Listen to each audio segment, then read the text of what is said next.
I did not do any instruments when I was younger. I didn't start playing like guitar until I was in high school, and then got into a band, played a band into college, and then realized I'm not going to win a Grammy. So I stopped playing, and I play just for fun here and there. But then, as you get older, adult responsibilities hit you. You just play less and less and less and less, and now she collects dust.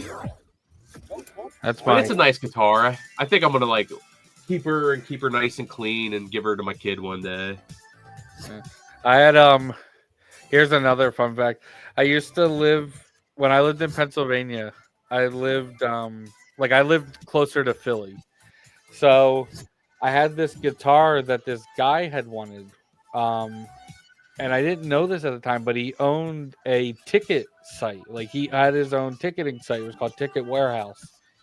And I remember buying like these NASCAR tickets, and that's how I found out that he had it. And he like I was like, hey, where do you want to meet at? Like, this is when like you bought tickets online and then met up with the person to grab them. And I was like, where do you want to meet up? And he was like, well, I'm in Levittown. And I was like, oh, dude, I live in Levittown. So we met up. But anyway, he saw this guitar that I had and really wanted it. And he was like, what is it going to take for me to get this guitar? And the Phillies were pretty good at the time. This is 2010. And I was like, I want to see Roy Halladay pitch in the playoffs. Oh, that's sick. And he was like, deal. So he gave my mom and I first base, like behind the dugout ticket for this guitar. And I watched Roy Halladay throw the second ever no-hitter in the playoffs. Wait. Yeah, Who was it against? Wasn't that against Cincinnati? It was against Cincinnati. Yeah, it was. I'm getting off here. Yeah. Today, we are joined by everyone's favorite Poobian. It just hit me all of a sudden. I was like, Roy Halladay, no hitter in the playoffs. Wait a second. Yeah. And he like contributed to everything there because he was some of the offense as well for the reason that the Phillies scored. But this is my guitar. Oh, I gotta zoom in. Our sweet friend Nubs is a little shy. That's nice. Here, I'll bring it up on the. I thought this might happen. That Nubs looks creepy. Nubs looks very creepy. But yeah. Yeah. That's my guitar. It's super dusty. Yeah, it happens. Everyone's really It hasn't seen any love in a while. Everyone loves you. Oh, there you Teach the kiddo how to play it. Yeah, I probably will.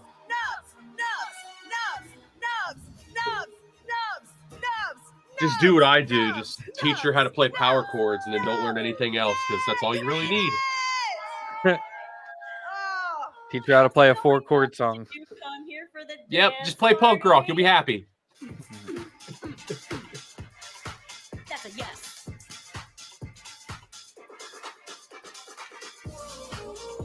Man, Nubs is such a good dancer. Nubs got some moves. Nubs got all the moves. Oh, I feel like I'm in the music video. You know the one. All right, Nubs. I know this is an interview, and so I know you're going to give me a great answer. But is this your first celebration? I don't like that. Have you seen what Nubs grows up into? No, I haven't. So in this new season, I think it's Nubs' dad that makes an appearance. And like Nubs is like this cute little Jedi creature. I don't know what his species is. But boy, does they not age well, in my opinion. I think, right? I went there. It was amazing. I had so much fun. See if I They can have find it. Legos. They have drawing and coloring activities, crafts. Yes, and Nubs. Most importantly. Most importantly, Nubs. Yes. All right, hey Nubs. No, a little Welligren told me that you had some exciting news to share. So I know you're feeling shy. So you just want to whisper in my ear? No, you're my favorite coworker. Ooh, all right. I'm going to tell you first, Raina. I'm going to tell you first. Ooh. Nubs has just told me that. Announced that they're going to do a show on Omega. New. So Oh, let's did take they a look. at the animation panel? No, I said Nubs should announce that. Oh, I was like, oh man, everybody wanted that. Well, Dude, I want it like Like she was on her way to Yavin at the like the last we saw of her. So like I'd hope that we could like see more of her down the road.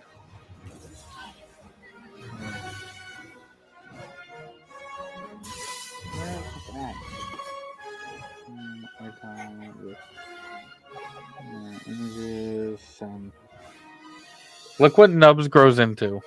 I just sent it to you. Oh, look, season 3 coming this fall. Congratulations. Good lord. That is simply amazing. That's scary, bro.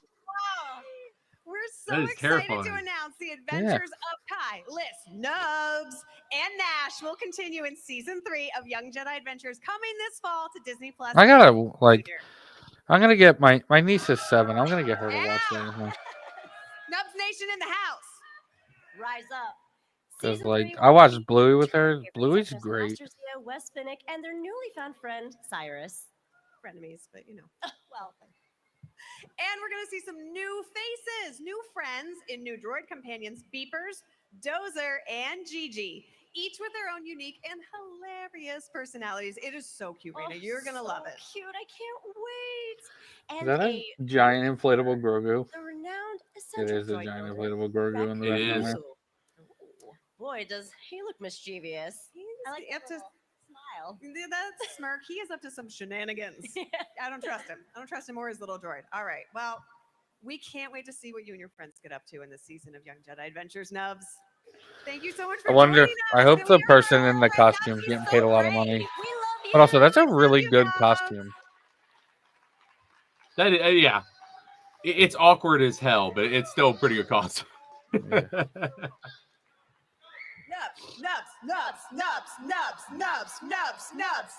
Nubs. I mean, but honestly, this is going to play really well in Japan. Like they love this shit. Yeah, they love characters like that. Yeah, and characters in costume, like they're all about this. Like this is big for them. They're like, yes. Please. Some Uwar girl is gonna try to like be a furry Nubs later.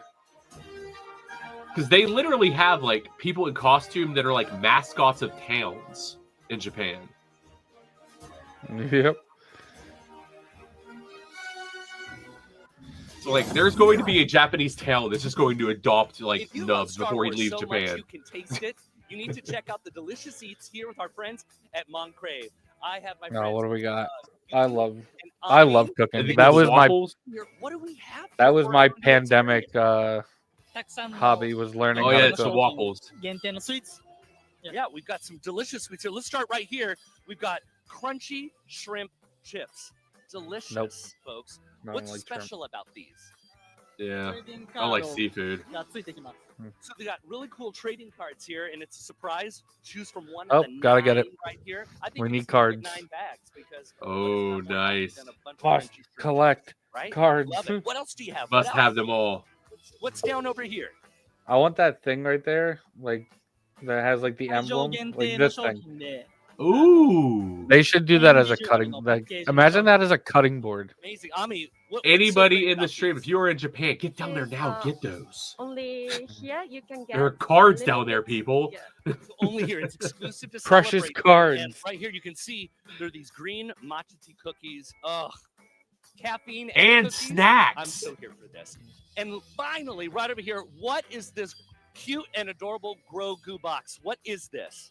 It's obviously mochi. グローグがテレビで I don't know. の中で実際に食べてるようなクッキーを再現しました。 Yeah, this blue macaron cookie. And Ami, it looks so, I love the artwork on Oh, this. that It's sounds so great. Cute. And it's just like him eating. Did you see the original Right? Star Wars like snack right next to it?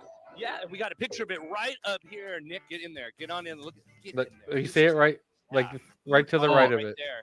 Delicious. Oh, yeah, yeah, yeah. Some kind of Oh, that's cookie dope. with the original I don't know Star about Wars you, but stuff you've on it. got to come over here to our friends at Moncrave for some delicious. Yeah, do you remember Star Wars back in the day, celebration. like from the ice Uh, cream truck, I'm you on would get craving like the some more. WWF like wrestler ice cream bars? I miss those so much. They brought them back for such a short period of time, and then they disappeared again. Well, yeah, they brought them back as like an ice cream sandwich, and they weren't as good. They weren't the same, no.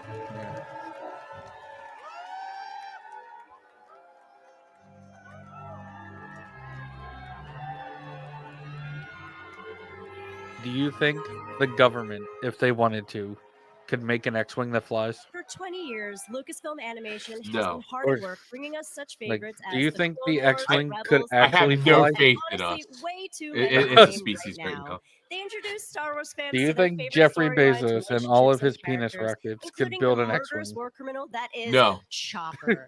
I don't believe he could build a working And rocket. Athena Portillo as they celebrate those 20 Didn't years he- of stories right now Didn't he in the just send Lucasfilm Katy Animation's Perry to 20th anniversary panel. space? Yeah. I'm going to miss those women. Yeah. My first No, you semester are at letting me get up in one of USC, the I had some one billionaire production trying to class, prove which a was point animation, and I made an monument. animated Well, movie they already, that yeah, they already did it. It realized came that, back. Hey, I love this. Yeah, this time. Yeah. 2005. George Lucas I know, dude. What established is it? It's going to be animation. another like My Ocean job Gate was scandal to all create a over TV again. series called Clone Wars. Yep. George would say all the time, "Dare to be great" really wraps into do or do not. There is no try. George was asking us to do things that were years Announce Holy an Sith deals animated and absolute. series. we were going to use CG to make this series. Announce be an taught animated series on to Mace tell a Windu that story he actually using this doesn't die. He primitive survives. technology. He would describe scenes. You ever see like Samuel L. Jackson post Yeah. about it? Sometimes he's like, Mace and Windu didn't die. yourself, and eventually you work hard, Oh, you'll start he to see the is so results. down to be back as Mace. Like he's just waiting on that phone call. George was a master. They're, I'll tell you one thing though, build up they're of running out of time. Not build because up of like of he's gonna ownership die, but from because he's just fans getting old. and families to say, Yeah. we want to be a part But of he's this. we want to aging engage good, with this. you know? And Yeah. we Like- work to continue that legacy. Dude, I loved his appearance as Uncle Sam during the Super Bowl. It's your uncle, Sam. Beyond thrilling to dive back in. The animation division has just kind of grown in ways that I couldn't imagine back then. 20 years later, which is a little bit hard to believe. Here we go. We have all worked together so long, this team of people that became friends and grew up together making all these things that we've done. I get to work with an incredible group of really gifted and talented artists. Clone Wars was like working with this giant orchestra. So on Star Wars Rebels, there was a family within Lucasfilm Animation that already existed. As long as we're together, we've got a chance. The biggest Sabine's compliment that we probably one of hear my is favorite when people characters. say, "Oh, it's the same group that Sabine put rocks. I Clone like Wars Sabine together, too. or Rebels And I think together." And the another actress that part played of the her in Star Wars family. Ahsoka We did a work pretty with good job, overseas like bringing her live studios. All action. our animated series couldn't have been done without Like I think she their still kind of caught collaboration. that like Sabine vibe. The characters and the stories that we tell in Oh, animation. it's Thrawn. I we love want Thrawn and Cad Bane. Oh, me too. I don't know how. Like, I still like Cad Bane in Book of Boba Fett, but I didn't like totally enjoy his the way he further looked in live technology, action. Further with storytelling that we've never done before. A good adventure never ends. I think There's Cad always Bane's new my favorite challenge. bounty hunter. We need to continue to pass on the knowledge to the next generation and continue to tell great, beautiful stories. That would be the greatest payoff of all. Then the Force will be with you always, as we like to say.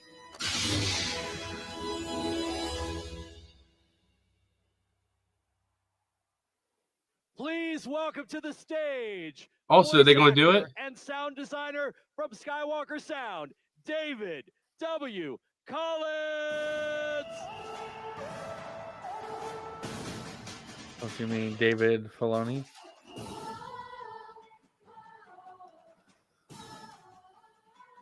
Thank you very much. Remember when that guy said Darth Plagius? 20 years ago, I was Plagius. working at a different division of Lucasfilm Darth called Plagius. LucasArts. Darth plagiarism. My colleagues and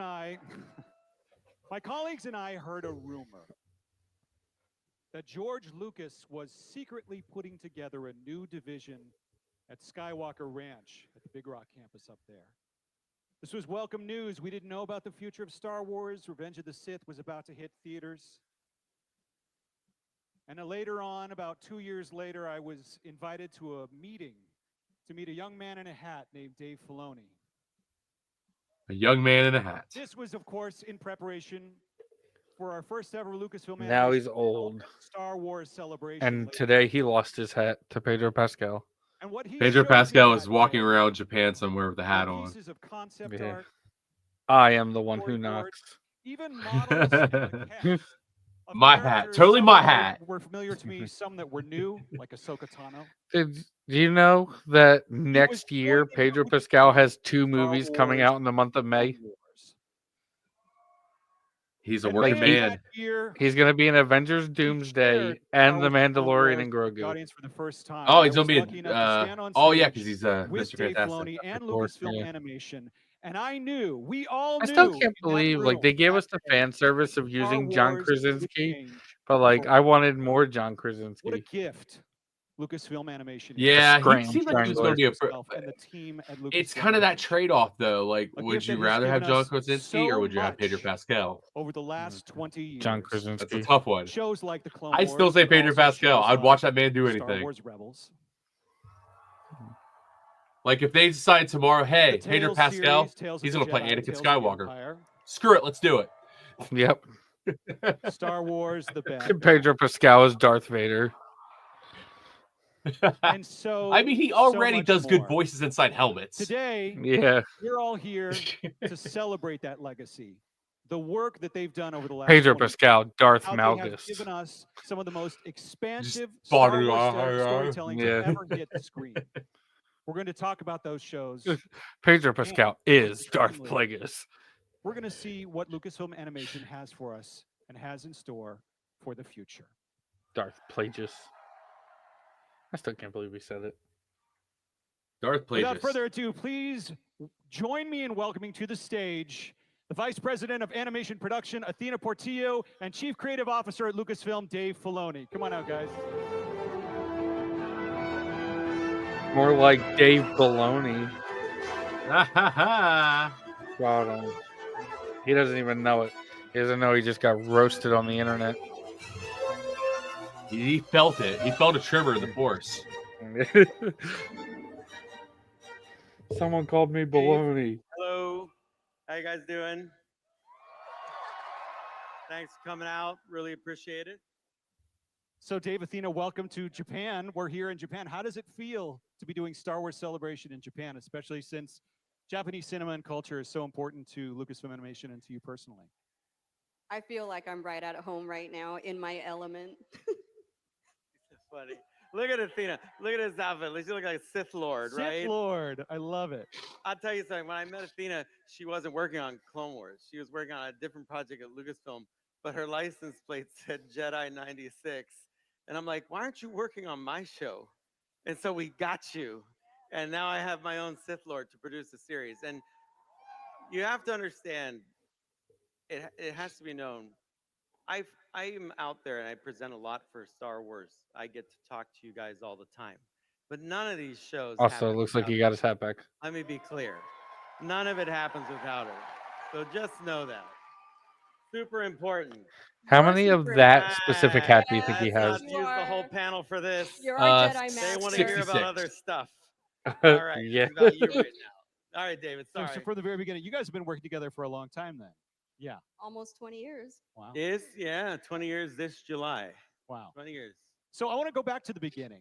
I know you've told the story many times. I'll be about, 20. what it was like to interview with George How old Lucas. will I be? But 28 one of the this questions that I July. had was, did you have Ugh. preconceived notions of what it would be like to work with George Lucas versus I'll be the 40 reality? I in mean, what were some July. things that surprised you about working with Oh, really? George? You're born in July? Then he hired me. I Yep. thought that was Let's pretty go, surprising. July I had babies. no thought that I would get the job.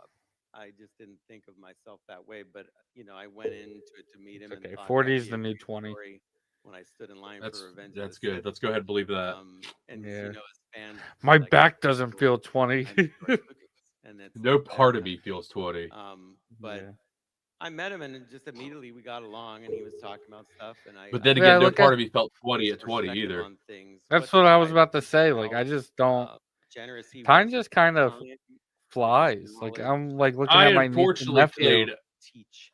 I George is a unfortunately great played football, teacher, and that I think horrendously people, ages your credit body. him enough with that. Yeah. So Taught me and I have taught the our whole knees of an division, and he 80-year-old, really and loved coming to work. like I said, and being probably with our group of CTE people because was very you special. put a helmet He on, was you surprised get a enough lot of people that have been away shots from to him the a long head. You time probably did something to your interacting brain. with us that much. But Animation was.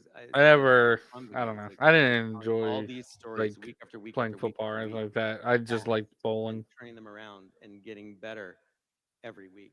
And so I I remember bet I made my school's bowling team because you without know, increases, and that's what George wanted to see. without ever having my There was- own ball or it my was own shoes. I used the house equipment, There was a made the slow team, realization and then I that finally football got my own was equipment football. afterwards. And I remember a few years ago we did a panel. Yeah, we had. with you and We never had a George bowling team. We had a internally golf team at though. Lucasfilm Animation, and this story I have came some up golf clubs that because obviously I live in Florida. you both told I me, don't and know how to maybe use you them. guys weigh in on this, which is an Also, episode called I said Land I of have a pin for my 300 game, but I actually have a jacket. I have If a you haven't seen 300 it game recently, go jacket. back and just marvel at how much is on the screen, how much action, how much choreography with the ships, how much Ugh. is going on in every I'm single going to have to shot. smash And you some told this cold story medicine about how before tomorrow's George show. basically Jesus. said, Just take some essentially Z-Quil start tonight. over. You know, this could be better. Ugh. Let's make it better. Can you just Tonight, set the stage we're in for the us? It was a lot of morning. work. Yeah, sometimes we I did yeah. a previs of The next day doesn't start until you go to bed. foundation That's of how like people in my family view it not sometimes. much anymore because technology has gotten better. We're talking 2005, 2006 technology. So primitive models to tell the story. And George would come in and then watch it with us and give us comments. And as he was watching the first act, he's like, "Stop!" And he's like, "What? They're What is racing this in again?" Saudi And I said, Arabia "Well, this it's this story." weekend. Let's see what the What schedule is like. Oh, that's pretty cool. Want it to be? I'm like, well, you had initially talked about this. Or is it not this But week? Is it sometimes you next week? develop a script, it just changes. And he was like, well, I don't know. We're I here. wanted this to be more of a war picture. And I was 18th like, through the okay, well, 20th. let's do that. When's George first practice? Then he had on hand a whole bunch of live action footage that he had cut from various films that he liked.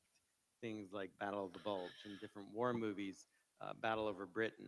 And we went about, it took about 2 days of George See, and I Ricks, look sitting how in awesome editorial you with Jason are. Tucker, our editor. Dude, college And gymnastics? That's he dope. sat there and we just cut this new episode together using all these different live action pieces and some pieces of what we'd shot in previs. And so by the end, if you could hold it in your brain, you understood that the Messerschmitts were the droid starfighters. Yeah, I didn't do the any sports in college. the I couldn't ships, even Obi-Wan and in my Anakin. senior year I The funny couldn't part was bowl on my high school team because I had bowled for money in a sanctioned league the summer one of the before. reasons why that episode is intensity. So I But there was no wasn't dialogue. technically I broke the So I rules watched it of with George. I said, "Well, this is playing great. What do we for do high about school the rebel. dialogue? Because you'll figure it out." Well, I got And paid, that was so a moment of learning. And so I literally sat in that episode in my office and I'd play the QuickTime video of I it. didn't get paid a lot. Like, I only then made write the I think I probably script spent like 300 on the league and then I got like 700 cut back. So I made like and 400 bucks. came up with all the dialogue and situations. And it stood out as a way They were that like, "Now you're considered a professional." And I was like, imagination, ability to "No, I'm put not. things together. But when you I watch suck New compared Hope, to these professionals." we cut with is the same footage that he cut the aerial battle over the Death Star with, and that's why the fighters move a certain way and why everything looks a certain way. So yeah, that was George teaching, and it's a good episode. He was great right. episode. He was right to change it. And that's a great story. And there's two things about that that really stand out every time I hear it. One is that, like you mentioned, George did the same thing with the Clone Wars that he had done in 1976 with ILM on the original Star Wars, which is amazing, even the same footage. But the other thing that occurs to me, Athena, is what does that do to production when you're thinking about budget and schedule? And is that one of the advantages of working with George Lucas? He has a vision, and Why'd this guy no start matter yelling? what, you're going to pursue that vision. What was the What? scramble like in terms of the schedule? I don't know, when it all got that- like really loud for a second. I was like, "Why is this guy just starting like yelling?" at them? Park, and we had to rewrite 3 of the 4. They all had already been completed in Storylock.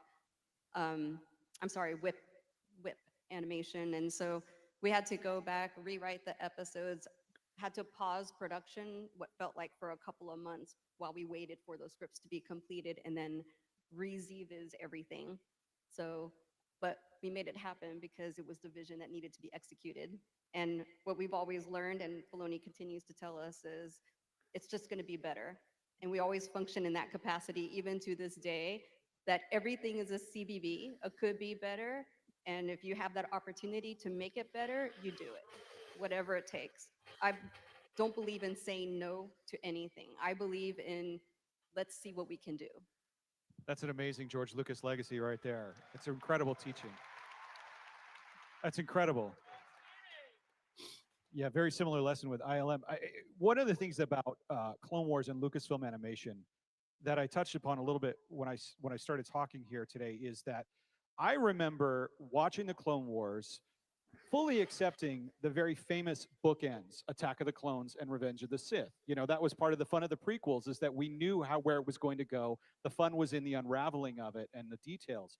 But what amazes me about the Clone Wars, When you were is that younger, the longer it were went there on, any the more stories it about the expanded. Clone Wars before the prequels came out? And Like, it did made anybody Star Wars feel like? seemingly Did you guys boundless have like a in thought storytelling of what opportunities. I you were think getting about into the before like Mortis arc. it was shown, I think or about There, was that what the so prequels Saw was Gerrera for? and Onderon. I think about Kong there Krell. I think were about Yoda's Vision Quest. I think about the you got to Underworld see just and kind of things Ventress. that never came to What were those be. conversations There like? was a Did you ever whole have line of conversations in toys story meetings like, that was wow, going are to we come really, out can we really do that? Were in there the late stories or pitches late that 80s, I surprised you believe, along the way? that never ended up coming out. That was focused completely on the Clone Wars, and Yes, there were, David. they just never happened. But we were gonna do them. I mean, everything was unique, and that was And like what George killed it, I guess. thought He was like, thing "Wait, no, Yeah. I'm working on it." Well, he had full tell any merchandising story of rights, Star Wars. so It's anything why like that, when he it could comes instantly just say on, no. I find every day as exciting as the first one because I never know what we're gonna do or where we're gonna go or what kind of planet. I mean, actually, I have a big timeline and plan, but you know, I never really know. Like it comes out, and that's really fun. And I'll point out too, like we were very fortunate that we got to finish the Clone Wars. That was a big deal. I think, you know, not just for you fans, but for us internally, we had a lot of unfinished stuff that we wanted to do. And when we did Rebels, we actually Yeah, I really love that improved a last lot season of of what we Clone were Wars. doing. We Oh, knocked it was Wreck-It so Ralph good, had and I the love original Rebels. entire workflow. That was very And challenging. I really And that show thought actually like came the whole out time I'm watching really Clone good. Wars that I'm the way very this proud thing of was Rebels. going to end was And the last episode of Clone somebody Wars, that was Palpatine was important, going to Matt get kidnapped or Frost, something our like good that. friend, my Like, collaborator, yours did truly, not Carrie expect Beck, them to who couldn't literally be like here today. parallel She like has been Revenge of the with Sith in the final us few in animation the whole episodes. time. She Like moved that was over so with good. me Like when getting to I see worked with Jon everything Favreau and happening from Mandalorian. another She angle is like produces so awesome. Ahsoka with me. Yeah, and She's then they there right changed the now in color of the it UK, too. getting things ready. Like the For Clone part of Wars the logo team was in red, like something was she about to was go vital, down. and it was her idea. Yep. She came up to me one day while we were finishing up Rebels and knew we needed something else to go on to, and said, "Would you be interested in finishing the Clone Wars?" And I was like, "Sure, CB, I'd love to do that, but we're not, you know, that I don't see that happening." And she's like, "Well, what would it take?" I'm like, "I need everything I had before. I need to produce it the same way because the fans won't accept it. If it's not as good, and then it should be better than it was, and they deserve that if we're going to finish it." And she said, "Okay." And I'm like, "Okay." And she disappeared, and she conspired and did some kind of Palpatine maneuver and came back with the money to do it. And so we got to finish Clone Wars because Give it up for Carrie Beck. This is the money you're looking for. And that was, by the way, some of the most incredible Clone Wars in season 7. I mean, that show, the ending gives me chills. I mean, how about season 7 of the Clone Wars, everybody? Just incredible.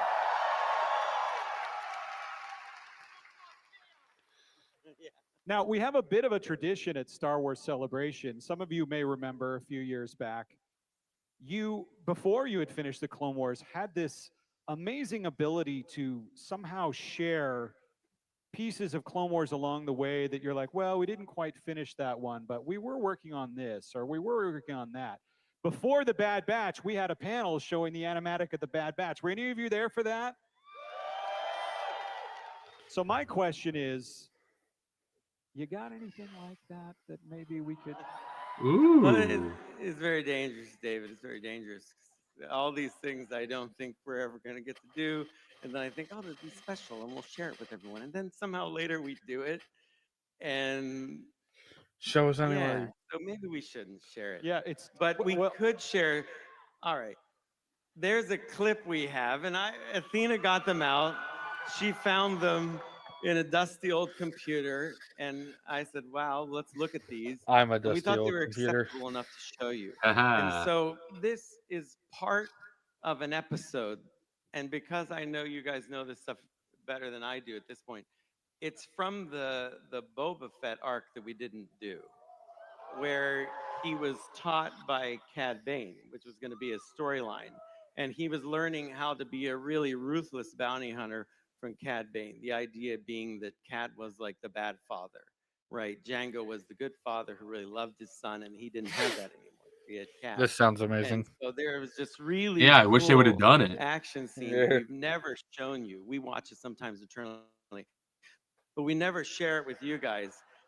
Bastards. We actually recorded the voice actors associated with it. 'Cause Did we but really? The intention was to finish it. That's a shame. That's a shame because we're not going to. But we'll show you. No, we're not. Don't do that. They'll hold you to it. So, but we'll show Don't you do this clip, and I hope you enjoy it. It's really rough. You know, it's old now by any standard, but we thought you'd enjoy it, so let's show it to you. Okay, for anyone who hasn't seen one of these before, this is an animatic. It's an animatic, so it's Yeah. not rendered, it's proxy. It's basically the virtual storytelling tool that George Lucas invented. So we're not drawing storyboards anymore. They're not static. It moves, it's got pace, we could put music to it, it cuts, and the main thing was we could edit it like a live action picture. So every shot is head to tails. It's not like a moment, it's the whole moment as you would cover it. And by the way, it's because George made us do Clone Wars that way, and he taught us that I was able to go direct live action later. So anyway, let's watch the clip. Show us Here the we clip. go.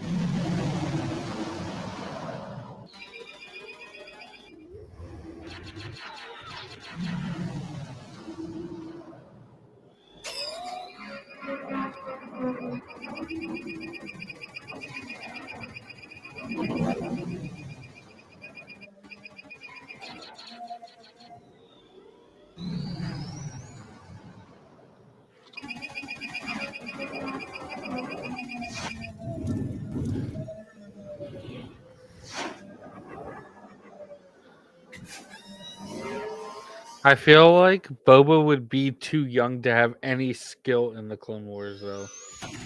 I mean, just based off of what they gave us, is like he kind of sucked. So they gave him like that's dope though that like he started wearing his armor. Yeah.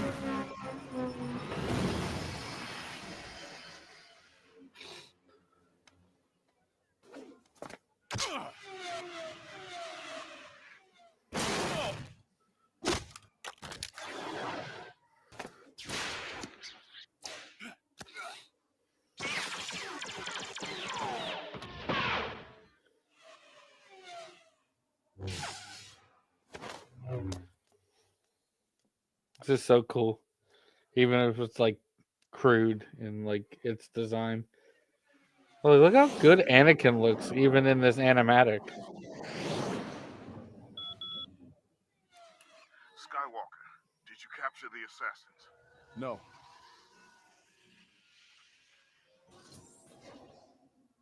How are you feeling? I'll survive. Any idea who the attackers were? Not really. It was a bounty hunter, but not one I'm familiar with. I'll notify the council.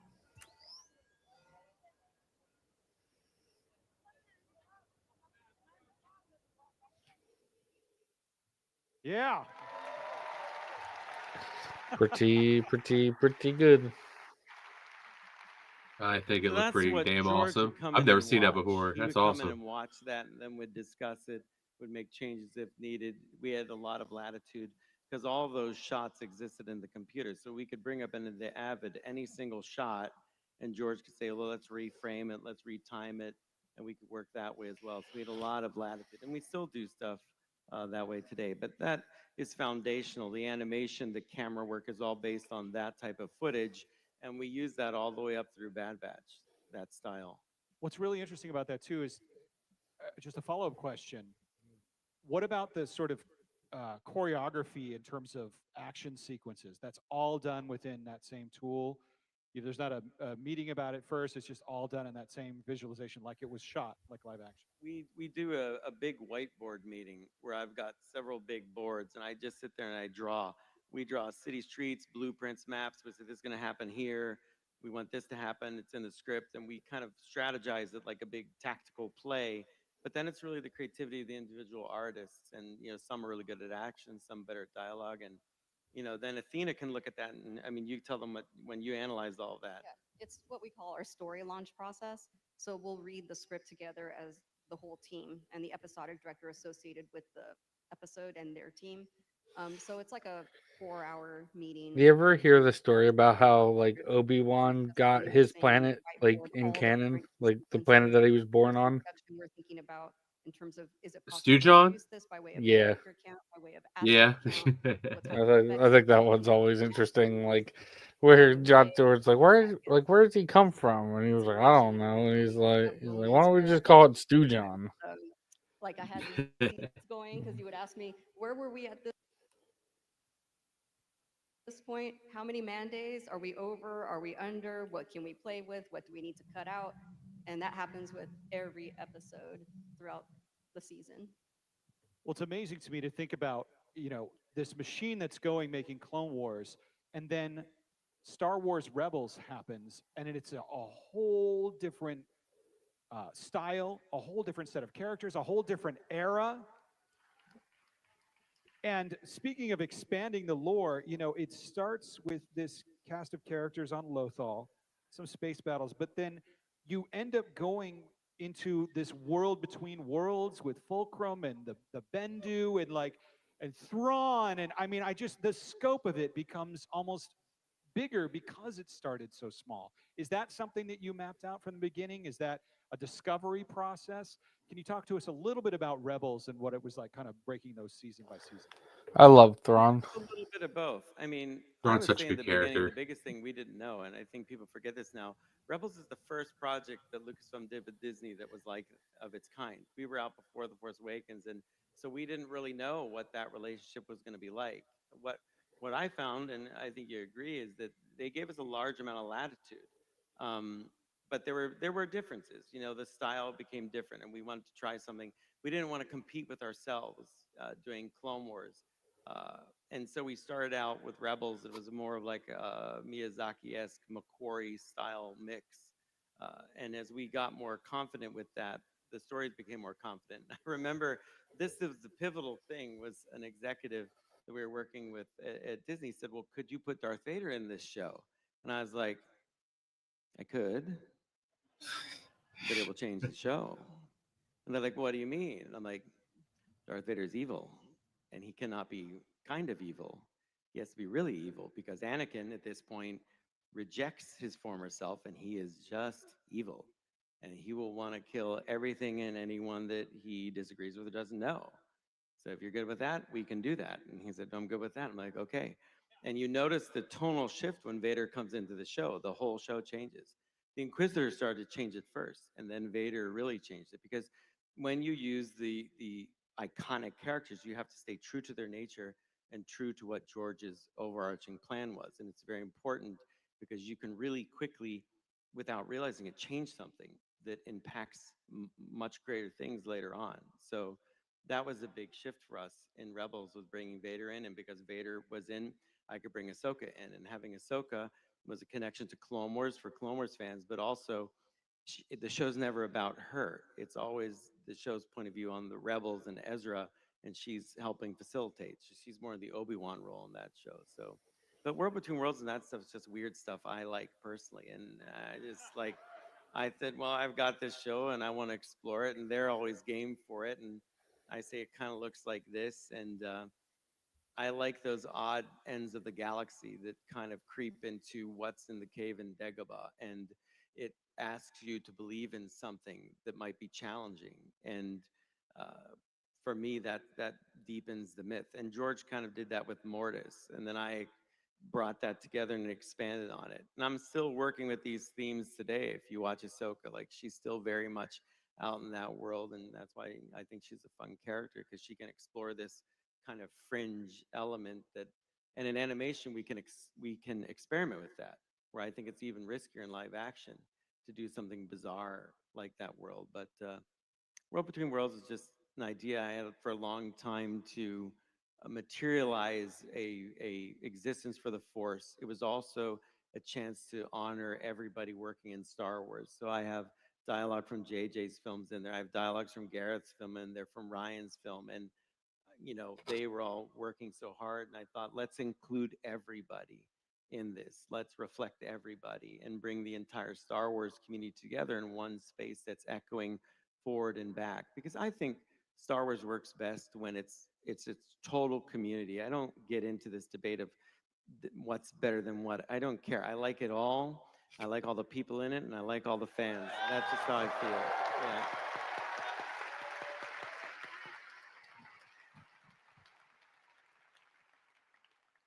That is such a wonderful thing about Star Wars Rebels, is that it bridges so many different gaps and brings so many things together. You mentioned bringing Ahsoka into the show, bringing Vader into the show. Another incredible moment is, and I remember in Celebration when this was revealed, when you brought in Rex, Wolf, Gregor, the clones. And this leads me to my next line of questioning about clones, because from the beginning, this idea, like the Rookies episode from season 1, this idea of the clones having this duality of being, we're all the same DNA, we're all related, we're all brothers, but we have this rugged individualism, and that being explored all the way from the Clone Wars into the Bad Batch. Can you talk about some of the conversations you had about clones with George, and the team? Because I just think it's one of the most incredible aspects of everything that Lucasfilm Animation has gifted to Star Wars. I can talk about all that, David. Yeah. I mean, I will say one fun Rebels factoid, and I don't think people know this, is AP5. Athena Portillo 5. Yeah. I love it. That's, if you like the droid AP5, it's Athena. I have to include you all the time because you're the best. I feel bad I sit here and ramble, and you're so knowledgeable. You know so much about the Force and all these things. I mean, you are pivotal in the Bad Batch. So what do you think of all that? Oh yeah, let's talk about this. We talked about this backstage. Talk about the sort of the pitch of the Bad Batch and the decision for the Bad Batch to be the follow-up to Star Wars Rebels and Resistance.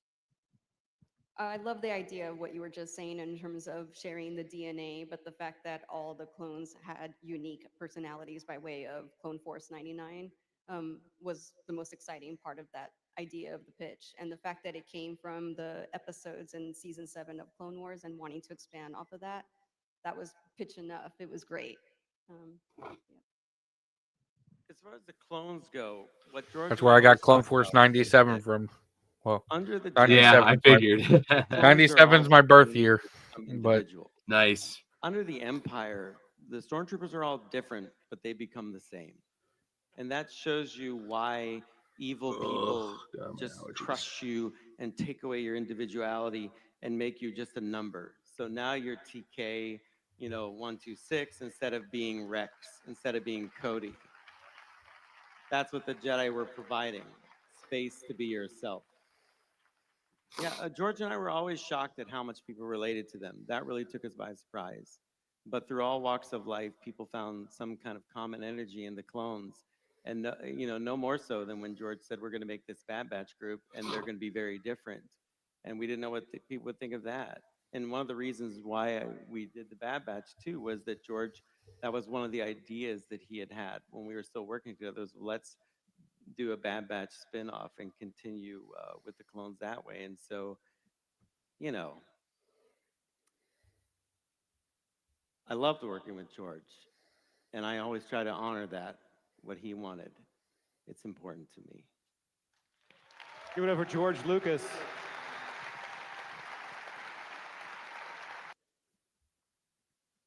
you got emotional there.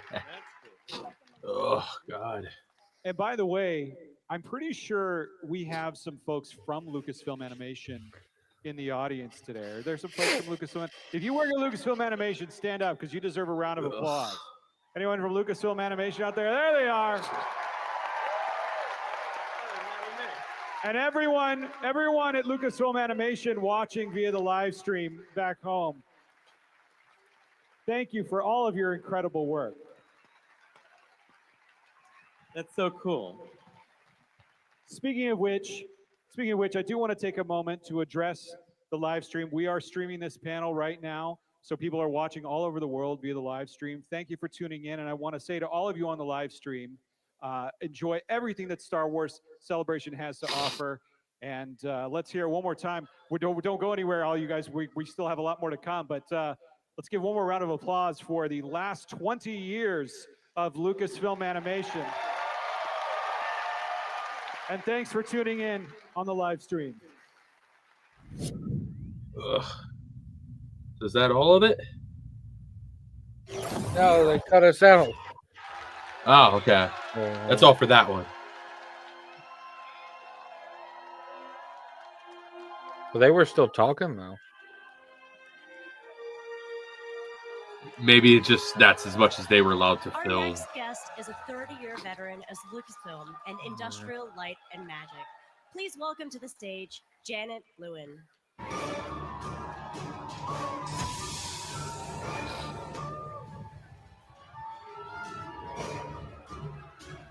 I was hoping like somebody on Twitter would have something like they'd announce something. Like a new I don't animation think first project. night they're going to announce too much on the first night. This is so fun. So incredible here. Welcome back to Star Wars Celebration. Thank you. How has it been for you? Amazing. Are you kidding me? Look at all of this Star Wars love, all the fans. This is why we're here. It's amazing. It really is incredible. I look out at the crowd and I kind of forget that we're in Japan because it's such an incredibly international crowd. I know. It's so diverse, both in terms of nationality, but also age. You know, I love seeing the little kids getting, you know, their love of Star Wars and just everyone. It really does Yeah. transcend time. It does. I love that. You've been successfully leading ILM's business I operations. can't believe we've for been several doing this years for almost now. 7 And hours. now you've stepped into I know. this very I know. exciting new role. What does that mean for you and the future of ILM? Yeah, well, I've been at ILM for 30 years, and we're also celebrating our 50-year anniversary this year. Thanks to all the people So, been hanging in the chat with us It's an tonight. incredible time Yeah, it's been super fun. to step in and lead ILM into the next chapter. I absolutely love what I do, and I see so many exciting opportunities for our company. We have, you know, obviously we're a part of Lucasfilm and Star Wars is in our lifeblood, but we do so many diverse, different projects for, you know, our filmmakers. Dang, everybody who was at the episodic, panel immersive there entertainment, gets an exclusive so it's poster just an for the exciting 20 years time of to think animation. about how we can And they have partner with Bendu. Oh, that's storytellers sick. and, as like one of the and main help them poster realize their people. That is an awesome poster. Absolutely. Oh, you see it? Everything that you bring to life from the No, I said I story bet that's is an awesome just poster. So it Oh, really okay. is magic. Yeah. It's See if I exactly can get what it it for is. you. I love that. Let's see if I can find So half a century, 50 years of ILM. That is the golden anniversary. What is it like looking back Okay, at its coming- history? I know we talked a little coming bit in about hot. possibly I looking at just the sent it future, to you, but what the poster is looks the like. history of it for you?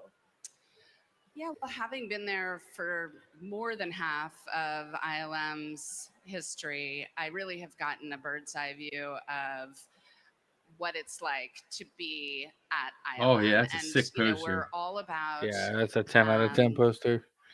collaboration, innovation, servicing our storytelling partners, and I think it's having had the opportunity to see ILM grow from, you know, just a couple of hundred people in San Rafael and, you know, sort of secret lots to now a global enterprise of 3,500 employees across 5 studios.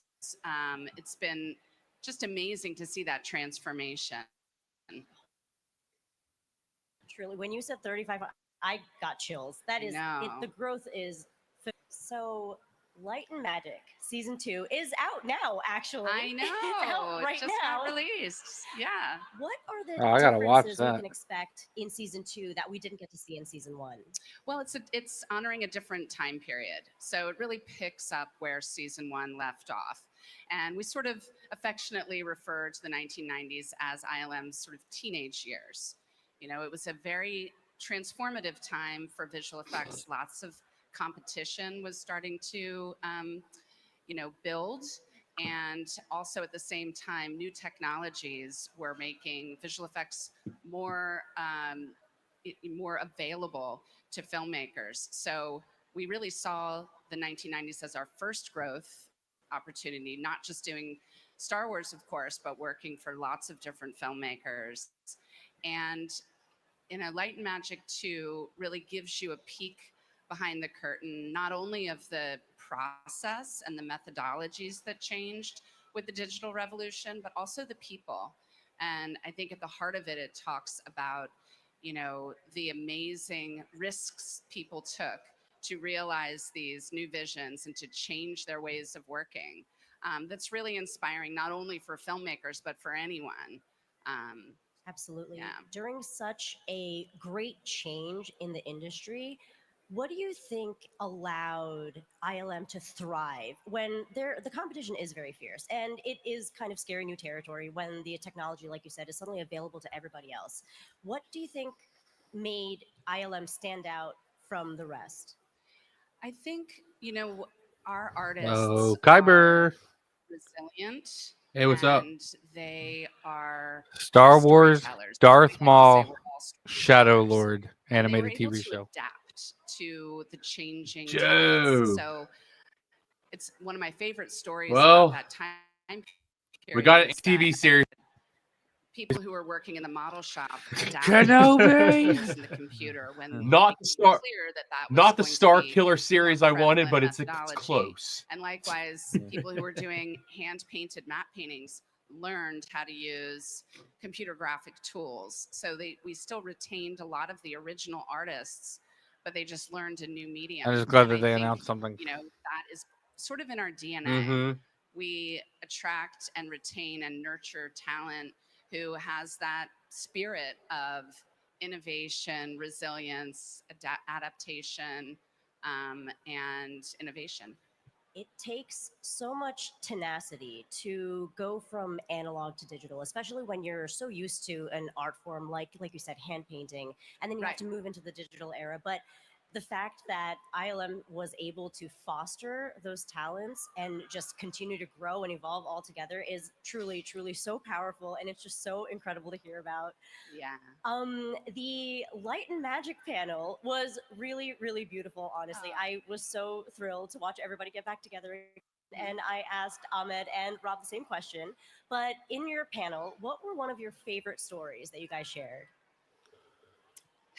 Well, I mean, I love the story of Ahmed and Rob's partnership, friendship, collaboration. And I didn't know, I did know having had the opportunity to watch the season, but that Ahmed was so influential to Rob in designing the Yoda fight. I think that's just emblematic of Yeah, did you see? the type of I don't know if people this was that real or George not, handpicked but because I didn't really to look it be up, I in just his, saw the leading headlines. the charge creatively. But in this project, which apparently, was a collaborative scientists have found a Tatooine-like ingenuity, planet, which is a planet that and, orbits two It has suns. two suns. taking Yeah, I risks saw that. Yeah. together. Yeah.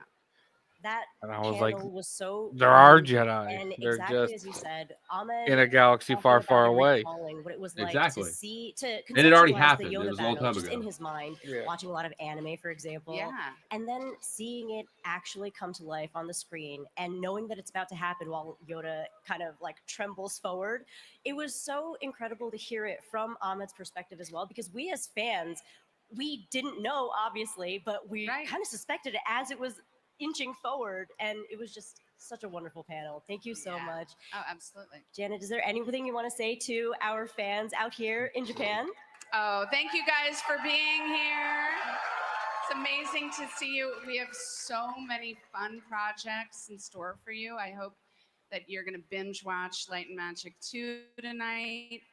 because it was just released. Of course, Andor season 2 is out, and have fun. And thank you for all the Andor season 2 support is and not out. encouragement and inspiration. Janet, thank you so much for About to be. everything. Thank you. Everything.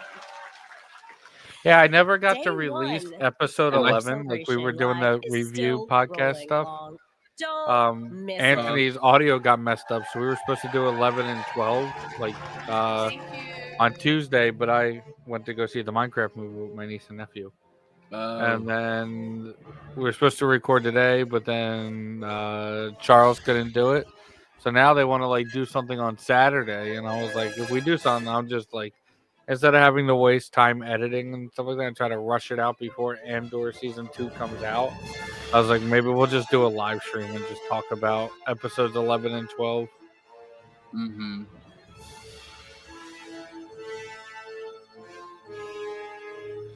This is a new animated series. Maul Shadow Lord has been announced. A first trailer was shown, and it depicts Maul as he navigates life between the events of the Clone Wars and Rebels. The plot seems to focus on Maul training a new Padawan after having a vision that she can help him seek revenge. The trailer shows Maul fight Merrick, who says, "So it's true, you live." I'm here at MetaQuest. Oh, back with dude. my friend Alyssa, producer But, like, extraordinaire with that was Lucasfilm one thing and that sucked ILM. about the Alyssa, Ahsoka how show you feeling was that today? Merrick was just a I'm having cloud mixed in a suit. emotions right now. Yeah, Pretty I much. have so much to take in. I don't know if I should be They just happy or excited ran or right a by little the sad. character. I don't know. I'm feeling it all. I'm so sorry. I think you should be feeling joy. I should feel joy. Well, I know because I can sense. I the think I'm whole gonna call it a night. here with I gotta a get some brand new sleep here. game coming from I don't MetaQuest. think No they're worries, gonna dude. have Star Wars too Beyond much Victory, more. a mixed reality playset. Tell us No worries. all Thanks for about stopping this. by. So this is the very first I will time you see want to hop you on later. tomorrow night? to anyone. hit me up. And we are showing it here. Yeah, to well, later anyone tonight, who comes and visits actually. us at the MetaQuest. All right, dude. Already yeah, I guess tomorrow. so. Yeah, Yeah. we're in the day Amazing. now. So All right. brand Okay. new. Of I'll course, talk to you there later. are great MetaQuest Yep, games see in ya. the Star Wars galaxy. But what sets this apart? What do you mean by a mixed reality playset? So some of our previous games, they were VR only. You're immersed, you're in the world, and Right. you are living your best Star Wars life. This one, we have a little bit of VR and we have a little bit of mixed reality, which means sometimes you're in a world where you're fully in the cutscene, you look around, everything is the world. Sometimes there's a game board in front of you. You can see everything else around you, and you are playing on the game board. You can walk around it if you want. You can take a look at things from different Yeah. angles, and you can really dig into the story that So way. it's part your world, part the virtual world. Is that what I'm understanding? Exactly. Wow. Why did MetaQuest want to go in this direction for this next level of gaming? The MetaQuest 3 and 3S headsets are great at it, and we were really excited to get to play around with it. Honestly, it's a great way to both experience a game and not feel cut off from your friends and your family and your pets. You know that's a great point. So you're still part of the real world, but you're getting a little bit of that Star Wars with it too. Exactly. And this mixed reality playset has 3 modes. First of all, there's a playset mode. A mixed reality playset, you're going to play with Star Wars toys in a way that you have never played with them before. We can be kids. Yes. What else? Love that. An adventure mode, you can play a story. The story of Vola Bolas, Vola Bolas right here. an inspiring pod racer. They get mixed up with Sebulba. It goes about like you would expect it to go. Ooh, intrigue. Yes, exactly. And then there is an arcade mode where you can pod race in mixed reality. I've always wanted a pod race. Alyssa, I love all of the game modes. I cannot wait for all of you to get out here to play. Can't wait to see y'all. Get over here. Yeah, get on over here. You know where that is? Right here at the MetaQuest booth on the show floor. It's going to blow your mind. Woo! Oh, this dude.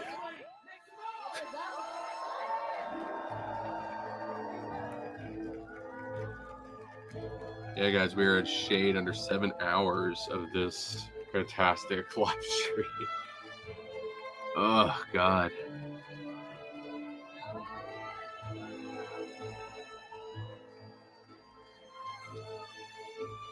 Star Wars and Japan have a long history together that dates back all the way to the beginning of the saga. Here to talk more about it are Roland Keltz, Mitsuyasu Sakai, Taika Sakuri, and Shuzu Shiota. Welcome! Fresh off a panel on culture and Japan and Star Wars and all that great stuff. Welcome to Star Wars Celebration. Thank you. Thank you for having Happy to be here. Great to see you guys. How has it been so far for you? Awesome. Yeah. This is insane. In a word. I've never awesome. seen this much concentration of non-Japanese people in Japan. Yeah. I'm starting to lose where I am. This is crazy. My Star Wars gosh. Celebration's a whole other galaxy. Yeah, it's a different world altogether now. It looks like we are in San Diego Comic Con or something like Yeah. that. Yeah. How's it going down there? Yeah, super exciting. Thank Yes. you all for having us. And isn't it Great. It's the fans here are passionate but also knowledgeable, which is Yeah. wonderful. Really a great thing. It's a great Thanks, you center of the guys. Venn diagram Thank you. to be in. I love that. Yeah, and it's so exciting to have Star Wars Celebration back in Japan. So Yeah. excited to be here. Yes. All right. Mitsuyasu, Yep. how did the films of Kurosawa influence your writing on the duel in Star Wars Visions Volume 1? Yeah. He wrote it. He wrote Duo. He wrote it. To tell the truth, I ripped off the story of the Yojimbo and put in the Seven Samurai situations. So it's direct homage of the Kurosawa movies And in 15 minutes. have you been over to the pavilion to see that they made the umbrella, the lightsaber Yeah. umbrella in Yeah. real life? It actually exists now. It's crazy. Is it crazy to see something that you wrote into a script become a reality and see fans also cosplaying as those characters? I have no idea. It must be surreal. Yeah. Yeah. Really. And it's a little overwhelming, I'm sure. It's sure about, I saw, it's the first time saw those so many lightsabers. Yes. Lightsabers up. Look at that. It's a sea of lightsabers. All right. Taiki, Yay. can you tell me how Star Wars has helped to inspire the creators of some popular Japanese anime? Sure. So, as you may know, like episode 4 was first released in 1977, the year I was born, actually. And 2 years later, a very popular Japanese anime, iconic Gundam series came out. Got some Gundam fans? And as you know, he has a beam saber that looks very almost like identical to lightsabers. So he has a very strong influence for sure. So, but both are series are great, right? You guys? Very cool. Thanks. All right. And Shuzo? Yeah. Your work with Polygon Pictures Right. goes way back. I know you've contributed to Star Wars Visions Volume 3, Right. and you refuse to tell me anything about it yet. We are only on day 1 of Star Wars Right, right, Celebration. right, Yeah, right. secret. They You told keep me your not to. secrets. Keep your secrets. That's all Right. right. But what can you tell me about what Polygon Pictures has contributed to the Star Wars galaxy so far, beyond Visions Volume 3, which I'm sure you'll tell me about by the end of the weekend? Right. So I run a company called Polygon Pictures. It's based in Tokyo. We are a CG animation company. And so our relation with Star Wars franchise runs back to The Force Unleashed 2 cinematic trailer. Thank you. And then we were able to contribute a few episodes to season 4, 5 of Clone Wars.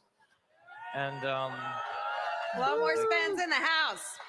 and also we were invited to do really early art explorations for Star Wars Resistance, and we've contributed multiple episodes in seasons 1 and 2. And so, like, I mean, not only the episodes, but like, the relationship that we forged with Dave Filoni and his staff. I think, they embraced us as partners. We've learned so much from them. And like you said, we finally are going to do a little short for Star Wars Visions with season 3, which we'll be announcing Sunday, I think, right? Yeah. I think so. Promises. It's gonna be gonna be super good. It's really good. Yeah. So I'm really happy.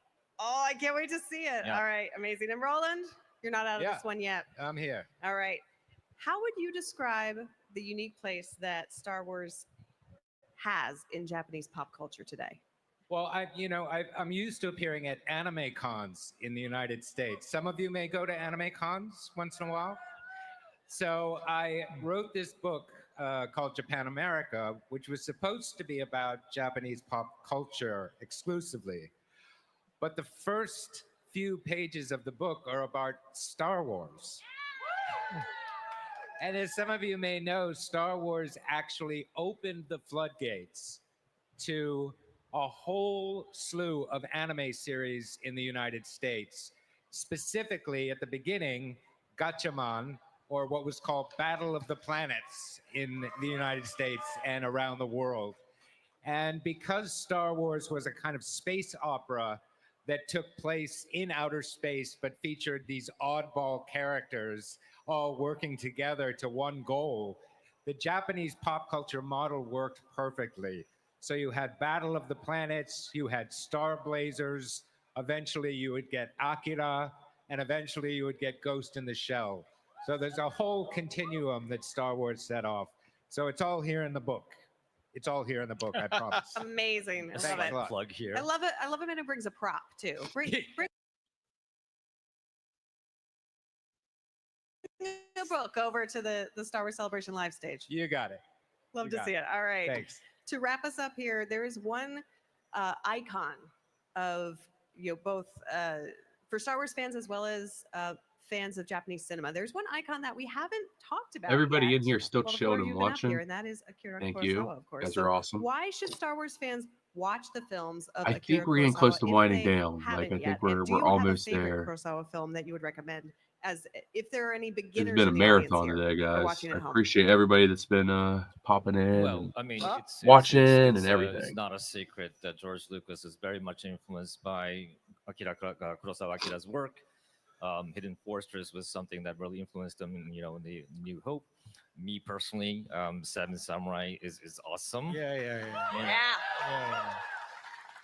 For me, Jedi's philosophy is just like the samurais and Asian martial arts culture's philosophies.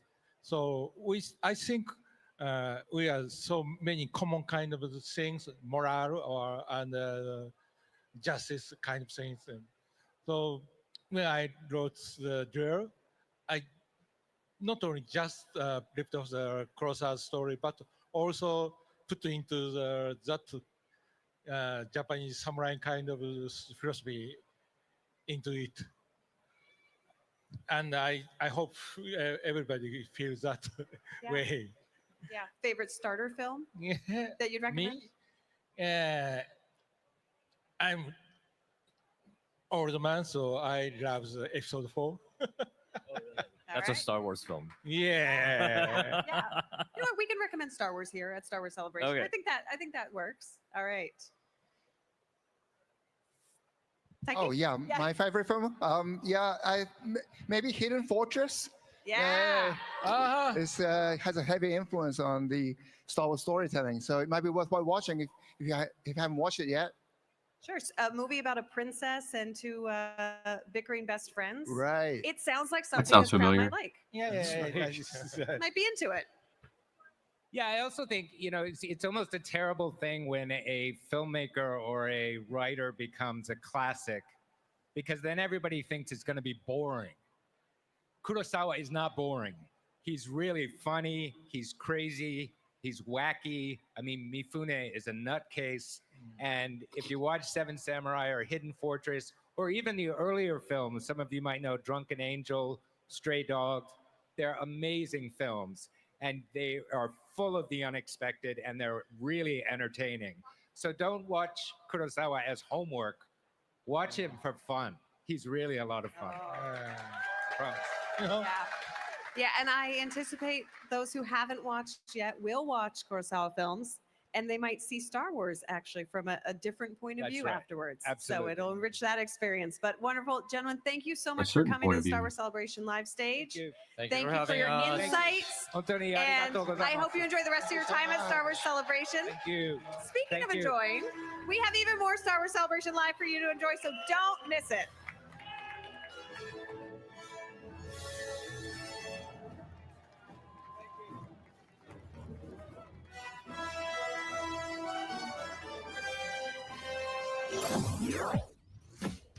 I'm here at the Figpin booth with Danielle and Robert, and y'all brought so many exclusives to Celebration. We've got a whole table full. Tell us a little bit about them.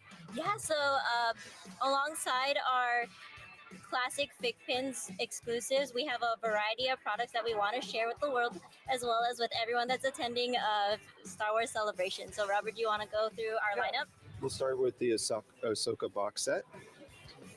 This is our classic fig pin with 3 different Ahsoka poses from the Clone Wars. And cool. This, and that's limited to, that's going to be 500, right? yes, we did 500 on this particular set. So, But there are only 250 here at the show, yeah? only 250 here at the show. Okay. And then we also have our XL pin of Jabba the Hutt. This also comes with a Figpin logo pin as well. And again, this as well is an LE500 for the show. Turn that around. I want to see how many pins it takes to put an XL pin on my shirt. Yes. Because that's a big boy. It's like a suit of armor. Yeah. I love that. But a lot of people put them on their backpacks or they'll put them on their pin board, and they'll create their pin collection around the XL. Yeah, absolutely. It makes a good centerpiece. Yeah, it really does. It tells a nice story. Yeah. And then Danielle, tell me about what we've got going on here. So alongside our classic and our XL, we have a variety of mystery products that we have for the show. One product that we have is our mystery minis. They are about 2 inches wide, and they are featuring a variety of droids from across the Star Wars universe. And then new to Figpin as of the last 2 years, we have our Figpin Quest line. It is a mystery box that contains one of our 3-inch pins, but with a twist. So each quest has its own storyline that tries to follow a unique version for each of the quests. So for the show, we have our trilogy posters that match the posters from each of the Star Wars films and have a classic lineup that you can chase after, as well as rarities across all the 3 different variants. No, I'm a sucker for a blind box. I really am. I love these. And you've got here throughout Vader's quest, you've got Vader's life starting as the adorable boy. And then we go all the way through. And this is one of the rarest ones, right? Yes, from Pod Racer all the way to the Darth Vader himself. We have a variety of pins in this quest line, and the gold Darth Vader is only limited edition 50. So only 50 collectors would be able to find this specific pin. That really activates something in me where I want to like open as many of these as possible. I really do. Well, you're in luck today, so I think we want to see what you pulled today. Okay, here comes gold, baby. Gold, baby. Gold, baby. There's my base.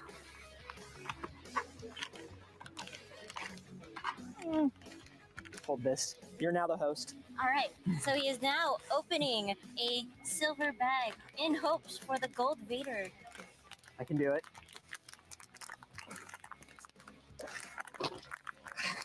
Really getting in there. And oh! It is Anakin Skywalker. Ooh, that's moody Anakin right there. I love it. Pretty dope. Oh my gosh. Thank you so much, Danielle, Robert. If people want to get these, a lot of this stuff is limited to the show, but then will also be released limited elsewhere as well, right? Yes, you'll be able to find it after the show. Release date to be determined, but it'll be available in the US. Awesome. So if you're here at the show, definitely come by the Figpin booth. And if you're not, stay right here because we got more Star Wars Celebration coming up.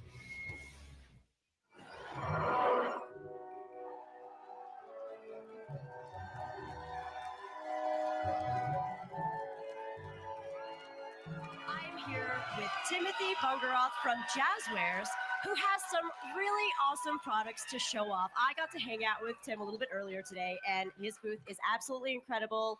Tell us a little bit about it. Oh, thank you. So I'm from Jazzwares. I'm copywriter and head of collector engagement. Jazzwares booth is right over there if you want to check it out. If you don't know us, we launched Star Wars Micro Galaxy Squadron in 2022. It's a line of vehicles. It's a roughly 1/72nd scale.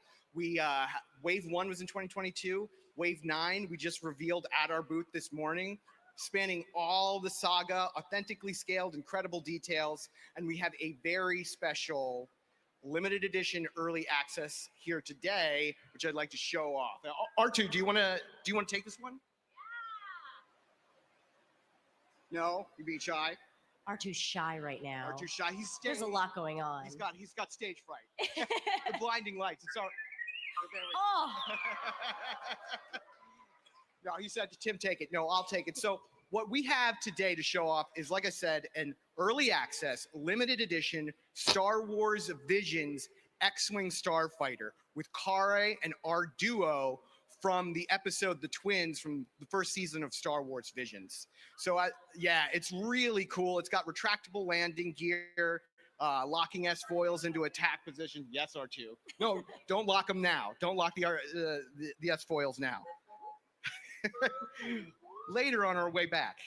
But we've got our duo and Kare in the cockpit. It's got beautiful cell-shaded deco, which is really fantastic. And it comes in this premium window box packaging, as you can see here, that you could display at home on your shelf if you're a inbox collector, or you can keep it out of the box and keep it.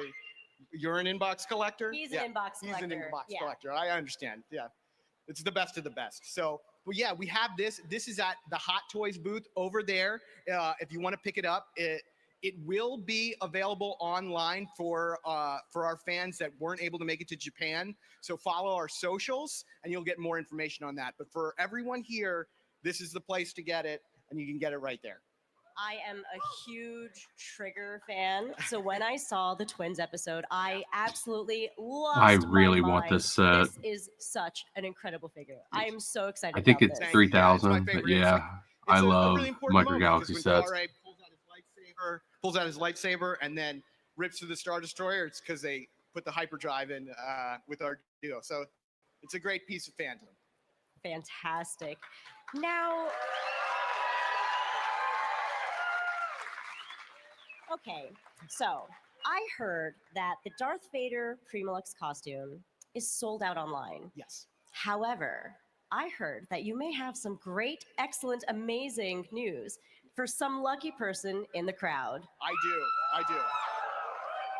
No, and it's not available for droids.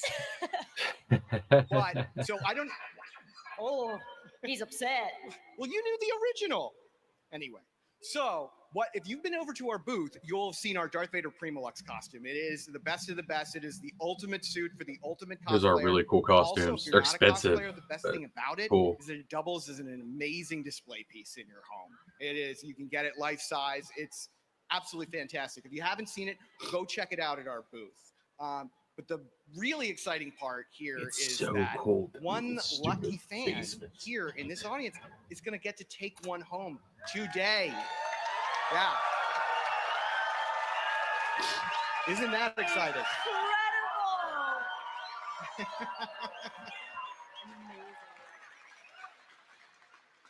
Archie, do you want to select who's going to? Maybe too much pressure. Okay, so I'm going to just close my eyes and do a. It's happening now. Oh my goodness. Oh, all the way you right there. Yeah.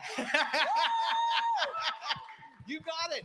Yeah, we have 2 sizes available, so we'll get you to come over to the Jazzwares booth and you can check it out. It comes in a deluxe collector suitcase, so you can roll it around and walk out of here in style. Congratulations. Very jealous. Thank you so much for sharing these items with us today, Tim. For those here at Celebration, be sure to stop by the Jazzwares booth to check out all these items and more. Stay tuned for more Star Wars Celebration Live coming up.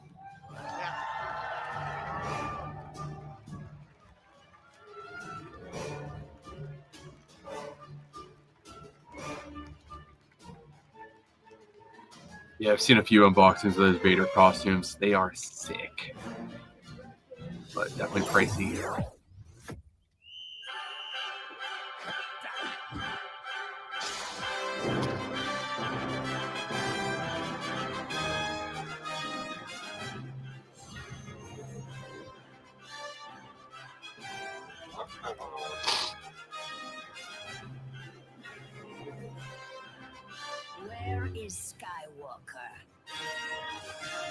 race you to the top. I'll give you a head start.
And everybody in here, we will be doing this again, I guess tonight now, since it's like 4 a.m.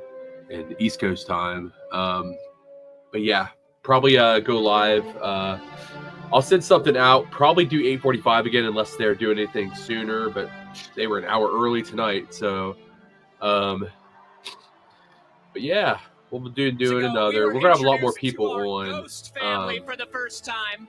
tonight Our next because guest is known as an amazing pilot. less people having to work Spectre tomorrow. 2. Longtime bestie to Chopper and mama of the Ghost crew. Give it Everyone's up for Vanessa favorite Marshall. Marshall.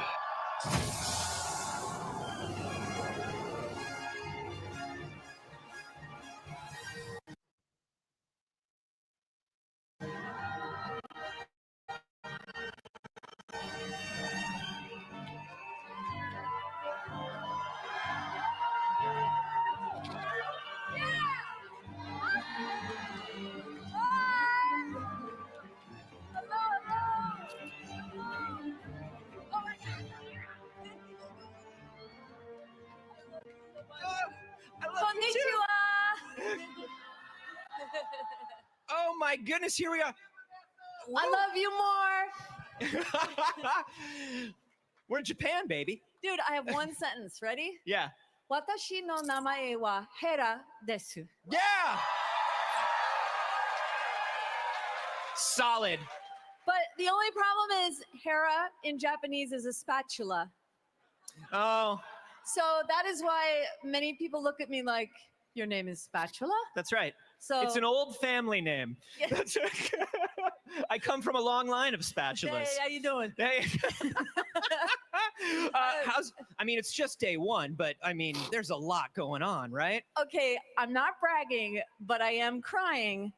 I got the Hasbro Ronin black figure. Yes. It's a I good mean, one. Guys, I got it. Okay. Oh, I love it. Do you know what I told them over at Hasbro when I saw it? As I said, I'm all for the return of the wire cape on figures. Oh, there were a lot of yes. there were a lot of action figures in like the 80s, especially that had like the wire capes. Yes. And I'm like, thank you for bringing them back. That's I'm such a so good glad. detail. Yeah. I also love the little R2 with the bamboo staff. Oh, I know. And the Cherry Blossom Stormtrooper. It's so good. It's everything you need. But I'm going to tell you this. What's that? Vanessa Marshall, you are a connoisseur, I would say, of the mullet. Yes, I am. And Kanan has an award-winning mullet. Yes. In its spoiler alert. Spoiler alert, Kanan makes a mega sacrifice, but he does so with a champion mullet. Yes. So let's thank him for his bravery. Thank you. Anybody who gets a mullet at all should be thanked for their sacrifice. But I don't know if you saw over there is a Cal Kestis with mullet. No. Yeah. Where? Which I think at Hasbro they have it. It's a Cal Kestis with mullet and handlebar mustache. Oh. Which is the canonical Cal Kestis. Wow. It's Let's like- go. Well, That's- actually, a dear friend of mine, Joey Andrade, his whole family is here, comic book writer. I don't know where you are, if you're here. Maybe Shout not. outs. Well, I was at my table and he went and acquired the Ronin. So I need to physically go over there myself as well. So I don't know if that's cheating, but I do possess the item. You possess the item, and I you're will go see the mullet. You're probably going to possess the mullet. I know, knowing No. you will probably do it. Well, I mean, we can only hope, We can. right? We have hope. This Hope that things will get better, and they will. There it is. There it is. Hey. This is, I mean, we're celebrating some good anniversaries. We've of course got the 20th anniversary of Revenge of the Sith, but Yes. 10 years since you started playing Hera. That's right. It's crazy. It's so crazy. That flew by. I know. It's incredible. Well, I mean, it's just like when they said that it's the 10th anniversary of like and we decided The Force Awakens. Like, God, that was the 10 years little ago. rascals, the rebels. Yeah. And we decided, why don't we do a rewatch podcast? And so I ended up going to iHeartRadio and saying to them, you know, the Star Wars fans are not to be underestimated. I was like, Star Wars family wants to hang 24 hours a day. Am That's I right. right? Yeah, we do. Yeah. Yeah. So we were able to make this happen, and I'm so grateful. It's on iHeartRadio and wherever you get your podcasts. But it's Taylor Gray, Ezra, Love it. Tia Surkar, Sabine, Oh. Vanessa Marshall, Spatula, aka Hera, Yes. and John Brody is the moderator, and he's Freddie Prinze Jr.'s best friend. Oh. Yeah, and he very much.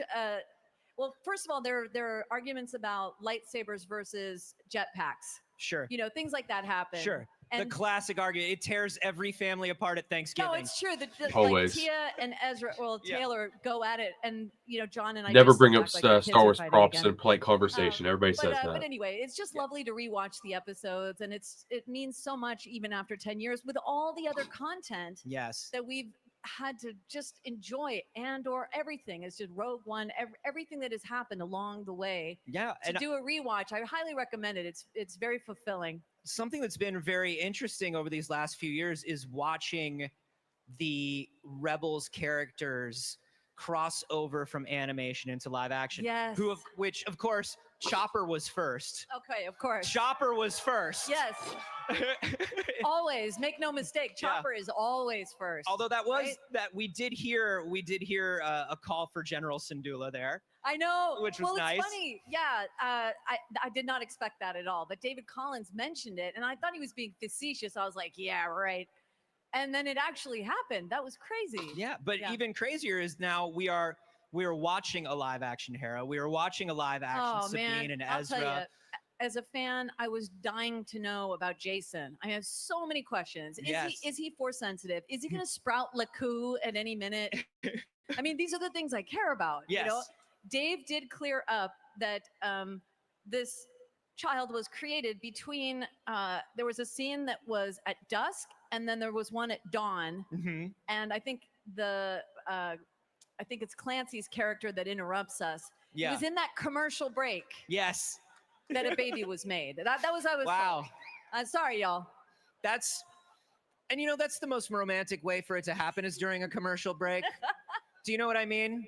Well, it was news to me. I'll never forget being we were at the finale, the screening, Yeah. and it was news to me. I see this little kid, and I'm like, wait a minute. Anybody could I still have had a chilling in child here? and not known? Props to you guys. I appreciate y'all. 'Cause I'm struggling. I'm Yeah, it feels so like tired. something you'd remember. A little I bit. think we're almost there. But, oh, hi. But it's Is Holly here? Where's Holly? Is she next to you? we're looking for Holly. Oh, Holly. Holly? What? Everyone's pointing to like. Anyway, wherever you are. Wherever Holly, you are. Thank you. I love you.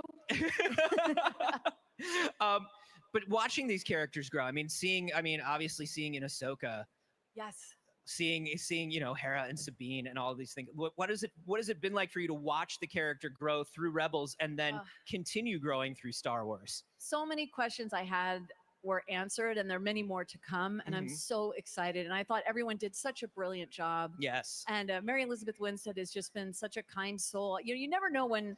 Yeah. I don't know. On-camera acting is quite different from voiceover. We're voiceover actors. We're like a bunch of clowns in a clown car, and we're like, "Hey, what are you doing today? I don't know. What are you doing?" And what are you doing today? I don't know, a French accent, like whatever it calls for. I don't know, but we're a little more cash, maybe. Yeah. And I think the stakes are slightly lower in the sense that we don't have hair and makeup and a gaffer and all these things that can complicate a shoot. So with all those things, you never know if they don't want to talk to you.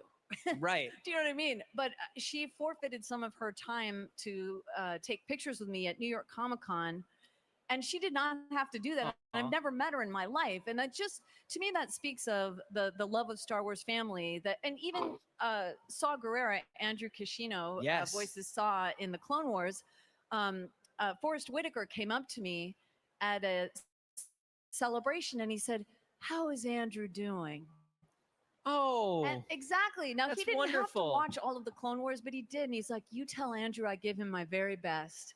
And I called Andrew crying. I was like, "Oh my gosh, they actually watched the Clone Wars." No, it's amazing because I've seen that with all the actors that I speak to, because these characters have been going for 50 years, a lot of Yeah. them, and so from the original Star Wars, and so it's been wonderful to talk to actors and people who've been involved and understand that, like, the character is huge. The character is bigger than anyone. Yes. And the story is bigger than anyone can ever be. Yes.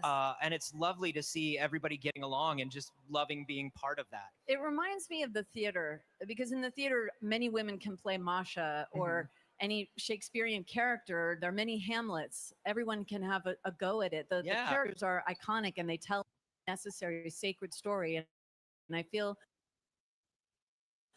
perhaps Star Wars is similar to that, and that the community in the theater, it resonates here as well. And then, of Yeah. course, extends out to all the fans. Yeah. And we love you. Love you. It really does. You have all these. Love you. You have all these cosplayers that take on the character and are being the character for many weeks and weekends of their year, and that's I who know. they are. Believe And me, I've got a whole text chain. If there are any Heras here, oh my gosh, there you are. All right, dude, I'll find you. Filipino Garrison in the house. Let's go. Vanessa's like, "I'll find you." Parentheses, friendly. No, that wasn't a threat. We have a surprise. We're planning a surprise for tomorrow. So, no, if there are any other Heras here, if you've come to me on Instagram, we have a whole text chain of all the Heras who are like, the mom jeans are really a struggle. And they work out mom jean problems. And they're so loving and kind. There's a perfect lipstick for season 4 Hera. So these are the things that you need to know. So find me on Instagram and I'll put you on the text chain with all the other Heras all over the world. That's amazing. Yeah. The Hera network is real. It's true. Well, the mom jeans are a struggle. So there's that. I love this. You are you're not just Hera, you inhabit so many other parts of the Star Wars galaxy. The first time I walked through Batuu, I was listening. I want to go to for Galaxy's people. Edge one day. Because if you've all ever gone to Galaxy's Edge and you've visited Batuu, if you sit in the No, middle I'm in of the cold marketplace Ohio. Yes. and you No. just listen to what's going on, you will hear a lot of familiar voices. Definitely. Well, I believe I'm Hondo's assistant. And I said to them, I was like, by the way, I played a character for 4 seasons who has a bit of a history with this guy. And I'm not sure if Star Wars fans, like, we know who are like Steve Bloom as a stormtrooper. You're like, there's Steve Bloom. Yep. I know Steve Bloom is right there. We all know each other. And I said, you may not want me to speak in the same voice, because the audition I did, she was more like down in here and had nothing to do with Hera. Yeah. And they were like, no, we actually hate that. We like your real voice. So I was like, it's gonna be a tough sell. And I called Carrie Beck. Yeah. And I said, Carrie, you got to fire me. I was like, Star Wars fans are not going to accept this. There's no way Hera's going to be like, yeah, well, welcome to the Millennium Falcon and whatever else. Yeah. And Carrie's like, no. I said, well, at least pitch it down so that people won't be distracted. Like, why is Hera on the Falcon telling you, siéntese, por favor? I think that you are doing yourself a disservice as an actor, though. What? I think you are, because I think... What, you didn't think, like, why is Hera talking to me and telling me No, to fasten my because seatbelt? you are playing a different character.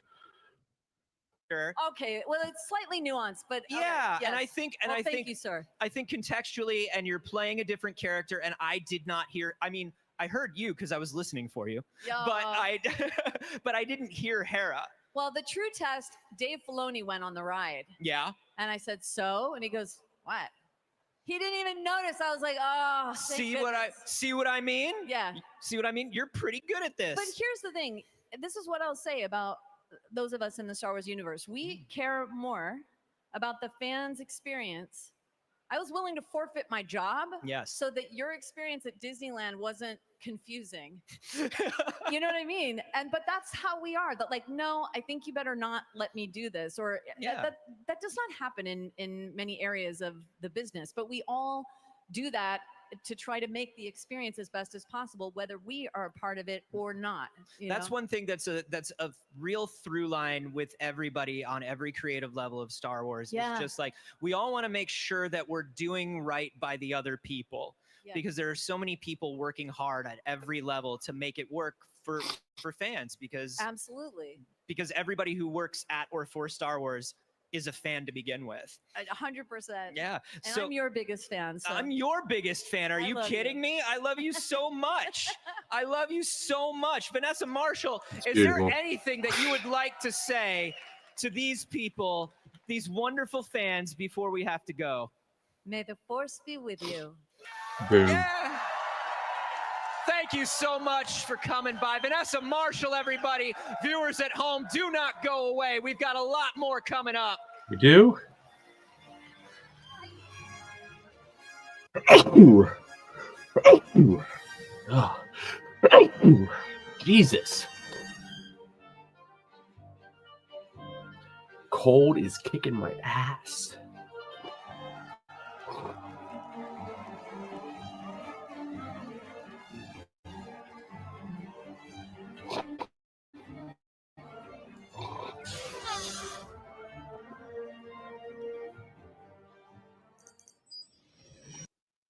I guess they don't get a 2. They just kind of tell you when.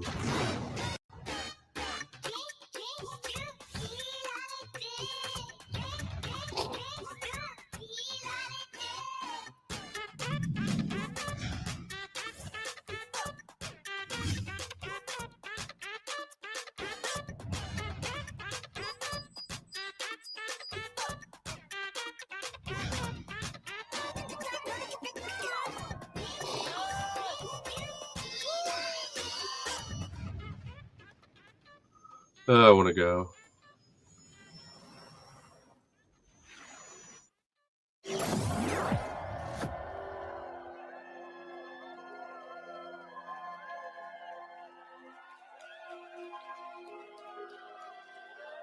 next guest has been with Lucasfilm since 1999 when she first joined Industrial Light and Magic, and she has been the absolute GOAT ever since. Make some noise for Lucasfilm's very own Welsh Dragon, Lynwen Brennan. The Welsh Dragon.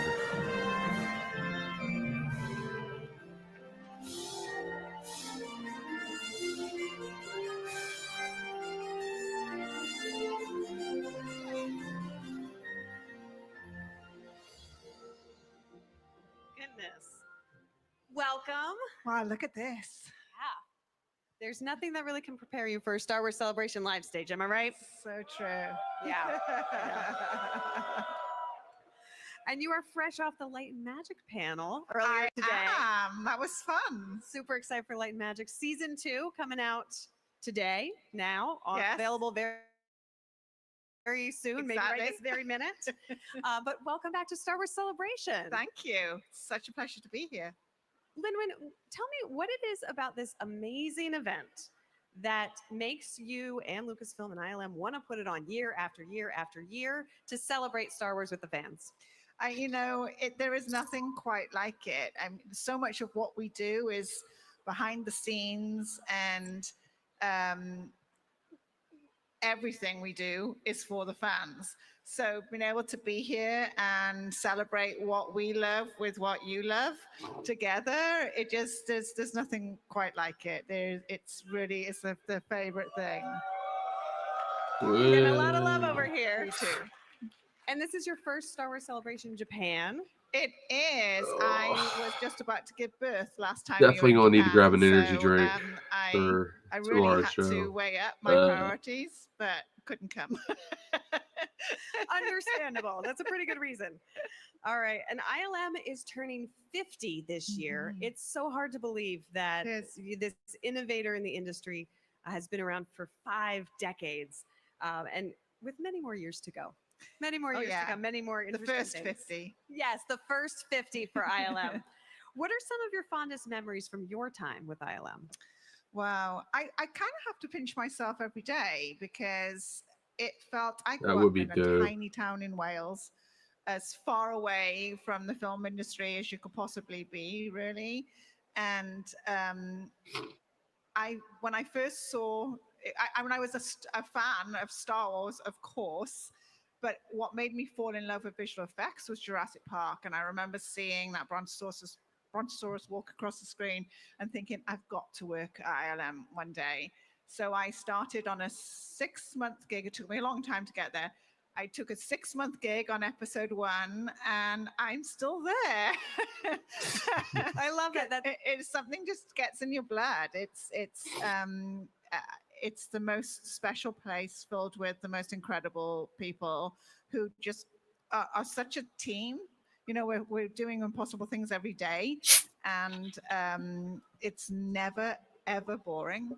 It's such a pleasure to work there. I can't believe that I get to work with those people. Oh, well said. Well said. Your story reminds me a bit of Dave Filoni's as well. He was just up here earlier this morning talking about he came in for a 2-year gig. My buddy. 2 years, and here we are now. 6 months for you, and I know. Yeah. I know. Yeah.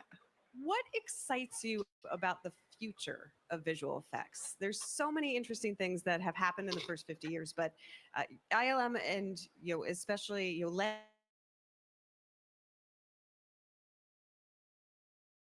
by you day with every single project. I think that we are actually at the cusp of another evolution in visual effects. Like I've lived through a few of them, been there a while. The transition from practical to digital, and then just the growth in the amount of visual effects. And there's literally nothing we can't do. It's just me. I'll just kind of take up a little part of your guys' screen. A very pretty to look at, but I'm sure you guys would rather have Star Wars to watch. It just gives more possibility for the incredible artists to use their imagination. And visual effects is much more involved from every part of the pipeline now, right from pre-production right to the end. And it used to be that we were really a post-production craft, but now we're so integral in the filmmaking, and that's been that is a real treat for us to really involved in coming up with the ideas as well as executing them. Yeah. Oh, I love that. And I mean, Stagecraft recently, such a game changer in what you can do, how many worlds you can go to with a TV series like the Mandalorian. Yeah. But I want to talk for a minute about Light and Magic, one of my favorite documentary series. Yes. So Light and Magic shares some of the effects magic that's been created over the years, but why do you feel like it was important to really shine that light on this legacy, and also, I think most importantly, on the people who have made it happen over those first 50 years? You're exactly right. I think that, I mean, Larry did such a great job on season 1.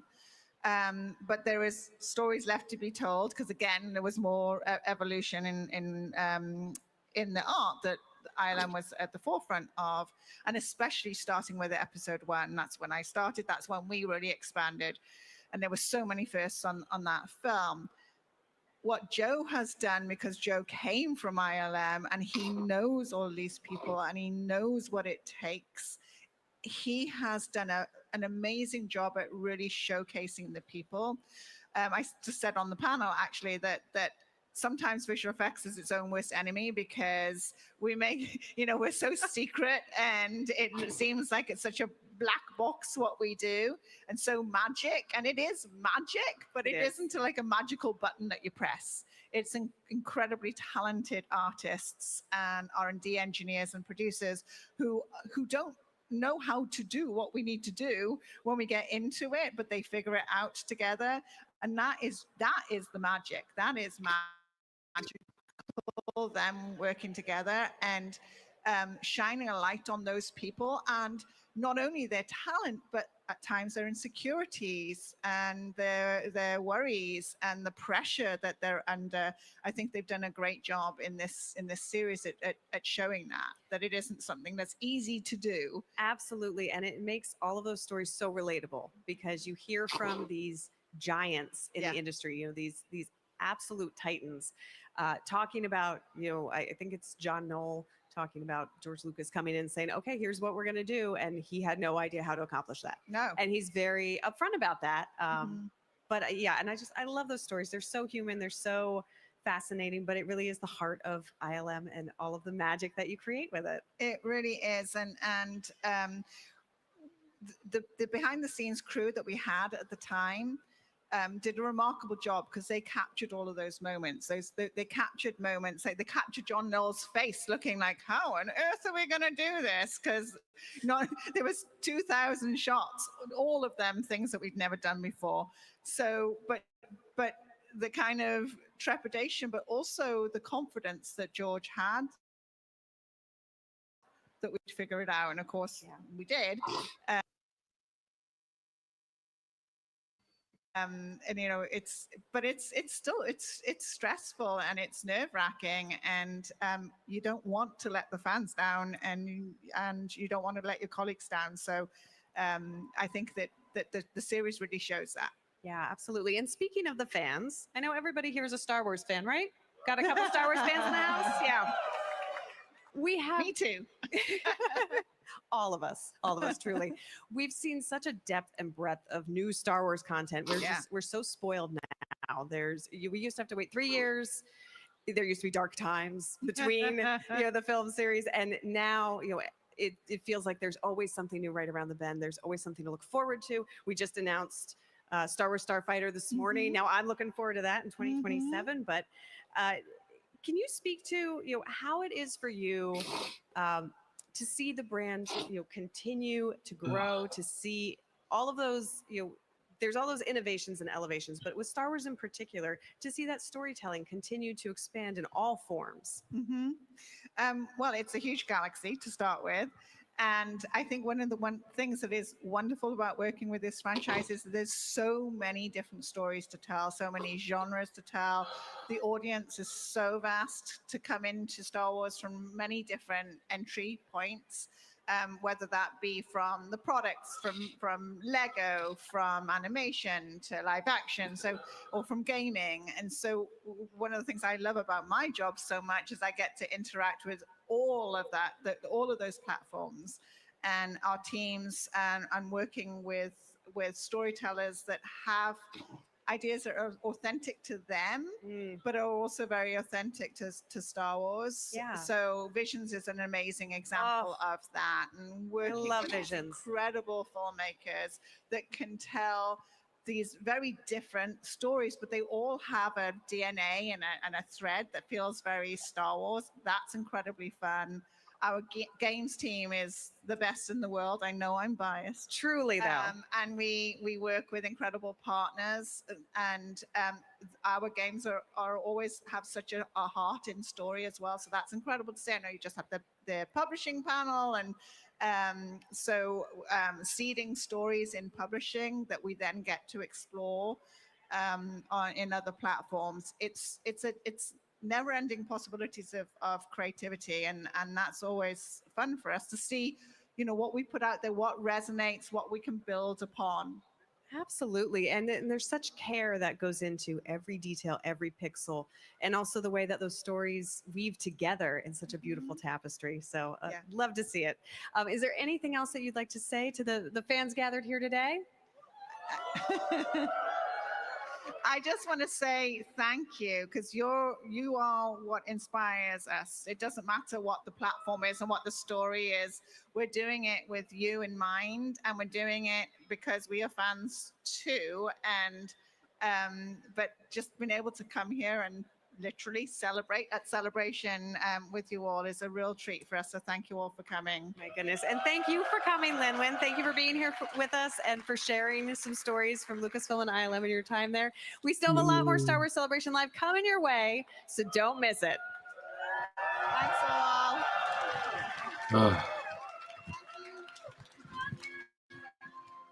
Again, appreciate all you guys chilling in the stream here. This is awesome.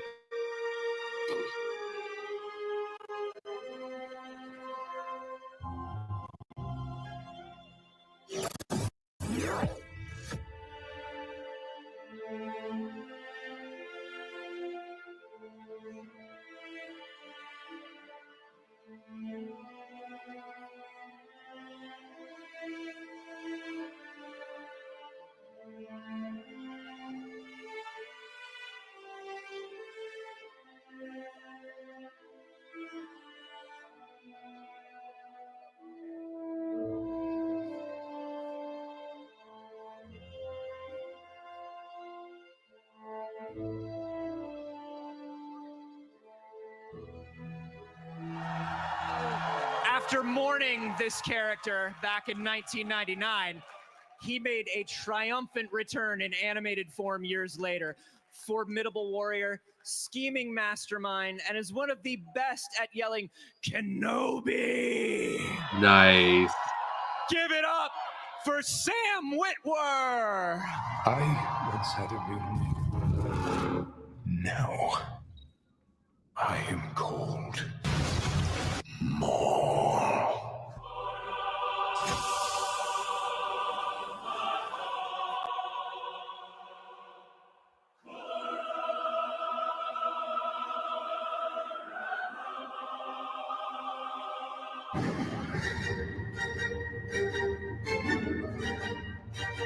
I love Sam Witwer. I just wish we were getting a Star Killer series or something, but I love Maul too. And this is going to be pretty dope.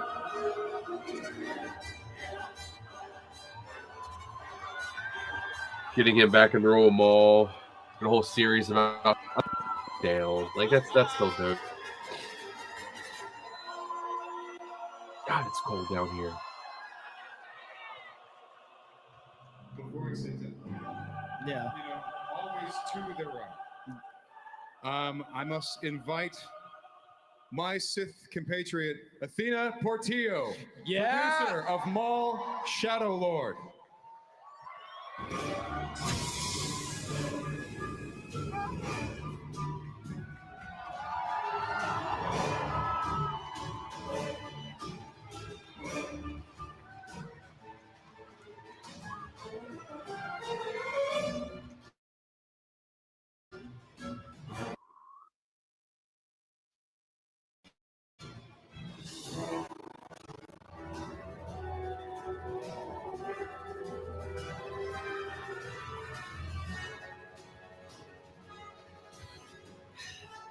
You two look pretty chill and cheerful.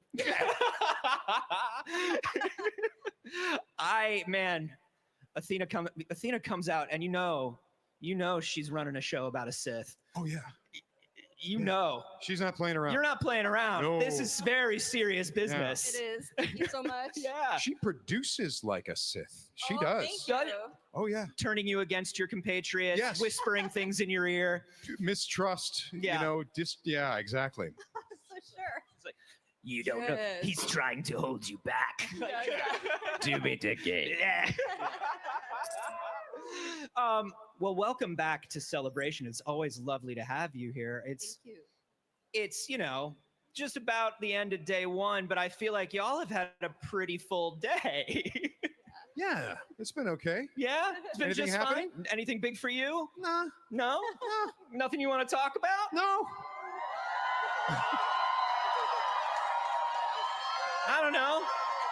Is there anything You you just guys showing want up, to know just about chilling, from you Sam and know. Athena? But I would have to violate my NDA. Oh. Yeah. That's where the Sith comes out. Yeah? I'm hearing what's an NDA? I'm hearing do it. I mean, listen. You know what I say? I say, do it. Do it. Do it. Is it okay? Can we talk? Can we talk about Talk it? a little bit. Let's talk a little bit about it. Okay. Why not? I genuinely, I am more afraid of her than I am of you. You should be. She's my boss. I man. know. I'm like, you be cool, Sam Witwer, because if she gets mad at either of us, it's over. Yeah, exactly. So no, tell us a little bit about what you've been working on, because this is extremely exciting. Maul is coming back. Yeah. Yeah. Yes. Well, what do you even say? I mean, they brought me in a year ago on this. So this has been something that I've been wanting to talk about, but haven't been able to talk about for a year. Yeah. Which is terrible. Which is horrible. Why for would you do that to me? Why did you do it to me? Sam is I'm terrible. Sith. Oh. Sam's terrible at secrets. That's the Pretty issue. much. Holding on to that for a year, you were like a kid sitting on your hands. Yeah. He texts me. He's like, "Hey man, how's everything going? I've never even seen a Star Wars. What are you talking about?" Yeah. What have you been up to? What have you heard? What do you heard? What do you mean? It's a lie. I'm fired. No, but okay. We do have some details that we can talk about, right, Athena? You can tell us a little bit. Sure. Well, I'd like Sam to tell us where he was exactly when he found out that he was going to be a part of this show. Well, wait. When you think I found out, or when I actually found out? Both. Because Do you see the treachery between the two of them? Yes. Do you see the clandestine antics? Do you see? Many Bothans died to bring me this information. I grew up with Manny Bothans. Manny Bothans is a great guy. Spy. Great spy. Beautiful Turns audio. out, that guy. James Bond, that guy. Yeah. You know? Well, no, Dave summoned me to Lucasfilm in Burbank. Yeah, he can do that now. He has the powers of summoning. So I was just, I was in bed and I woke up and I've been summoned. No, so I went over and sat me down, and Dave, he just kind of like without any fanfare, he goes, "Okay, so we're doing a mall show, and here's the thing about the mall show. You got to remember," and you're like, "What's the first part you just said?" Yeah. What? I was like, it's like, we're doing a mall show. It's like, am I part of it? He's like, Do I no, get no, to no. be in it? Peter Serafinowicz. Yeah. I'm like, oh, cool, nice. Yeah.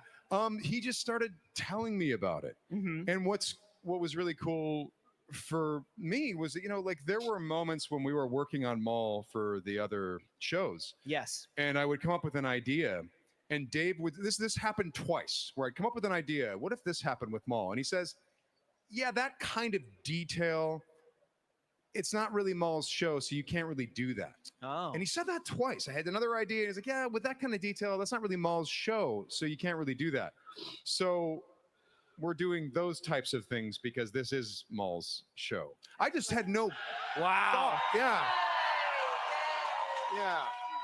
And it never occurred to me that that's what he was thinking. When he said it's not Maul's show, I just took it as, well, yeah, this show, this is about Ahsoka right now, and this is about that, so we're not going to do this. But I guess he was thinking long-term or hinting or tormenting me or something. Yeah.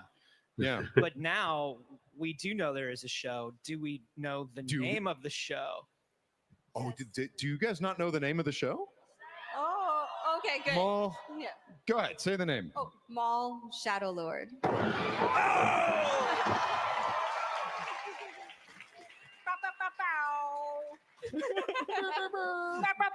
That's right.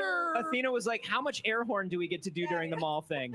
And I was like, I mean, listen, as much as you want. Pretty much. Yeah. Yeah. So that's right. Maul Shadow Lord, and this is Maul's show. Now we can tell these details about, because I mean, I think one of the things that y'all did in animation that was so wonderful is you added so much depth to this character who in the films we really only see for a handful of minutes.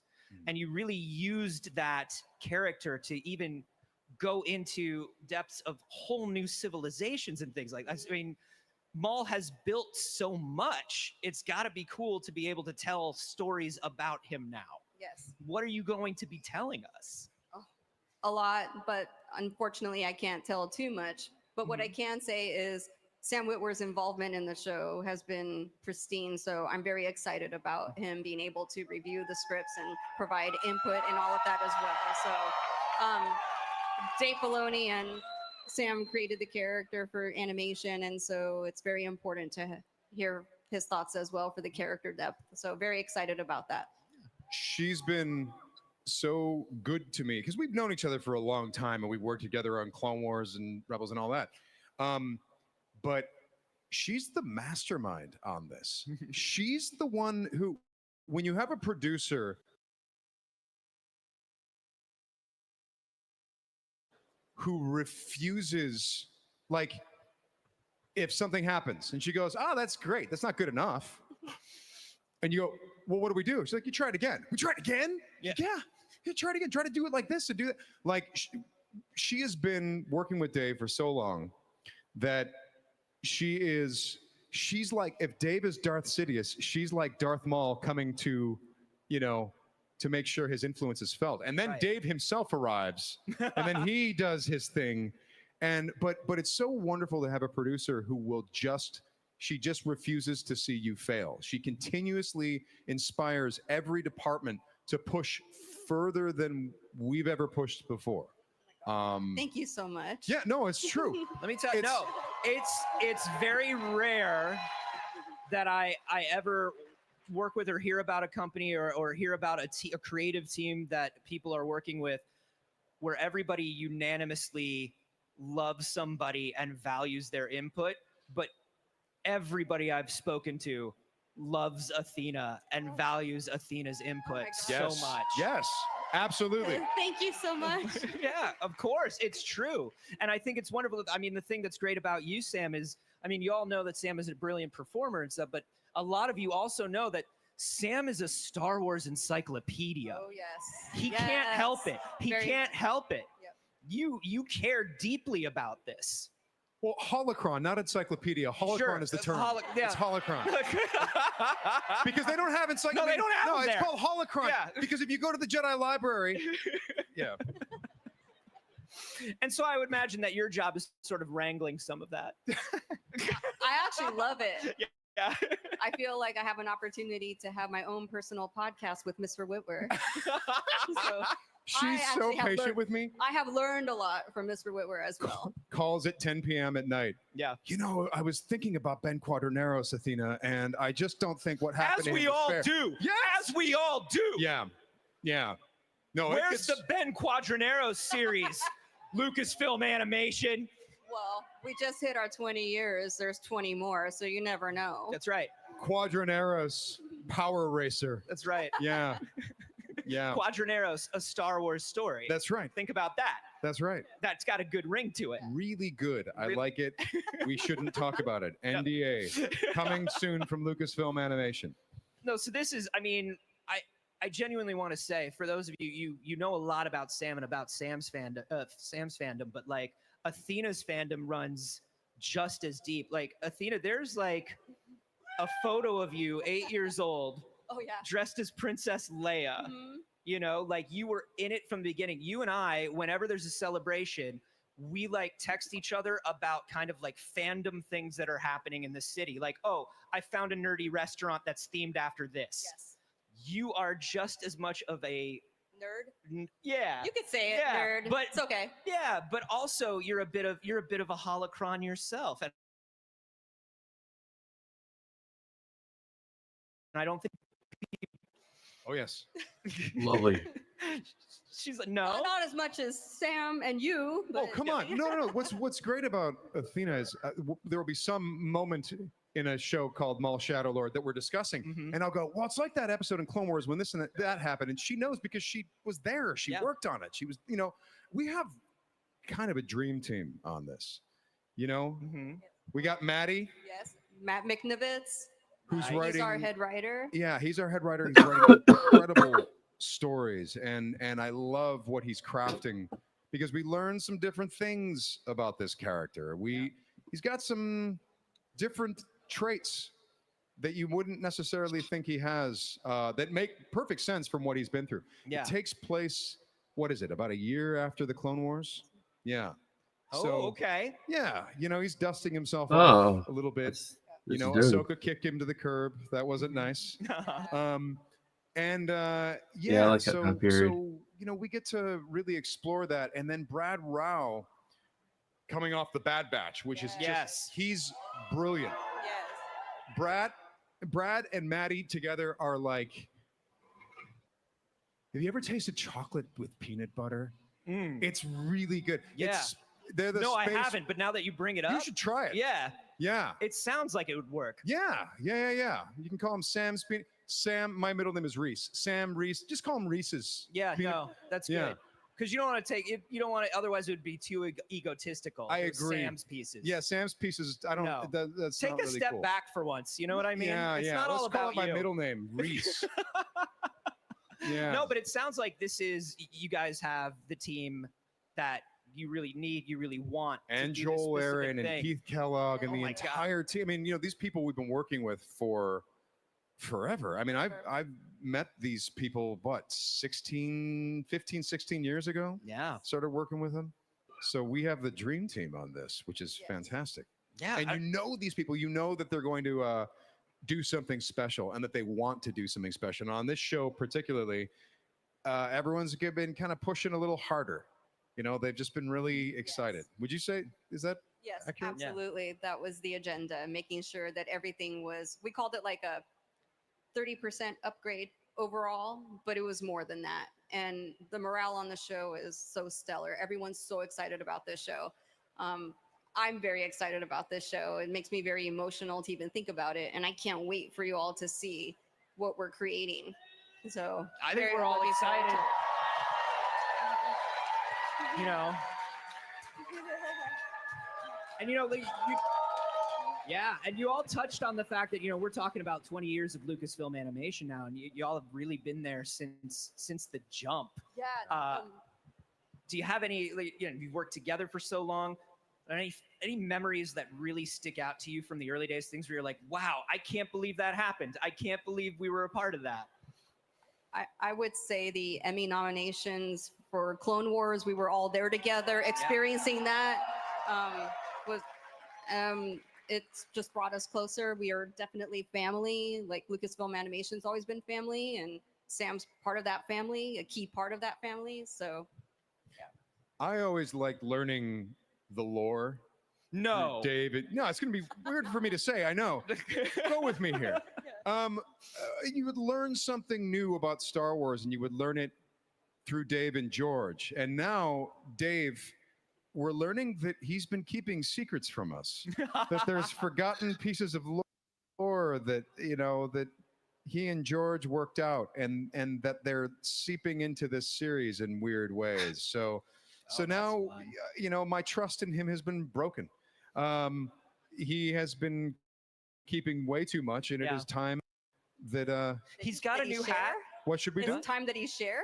He's time that he share, I mean, because the Sith always share. that's right. That's Yeah, right. they're great at that. That's what they know. Yes. No, I was gonna say it looks like he's wearing a new hat, and it looks like he can keep more secrets under it than the old one. That's right. Yeah. Yeah. It's a little bit bigger. That is a covert hat. That's right. Yeah. That's what I say whenever I see Dave's hat. That's a covert hat. It's a covert No hat, one's gonna Dave. notice that. Very suspicious.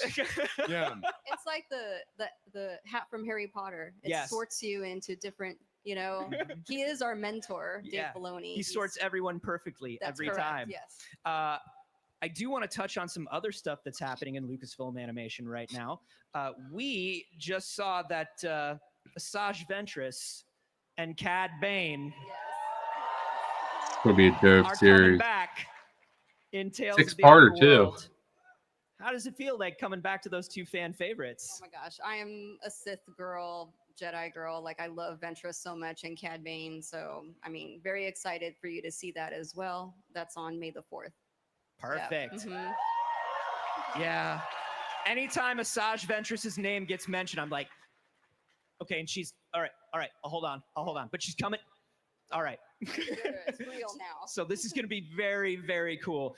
Y'all, I am so excited for this show. I am so excited for the two of you. I love you both so much. You're so We love you. wonderful. Yes. And this show is going to be so amazing. Maul Shadowlord, we cannot wait to hear more.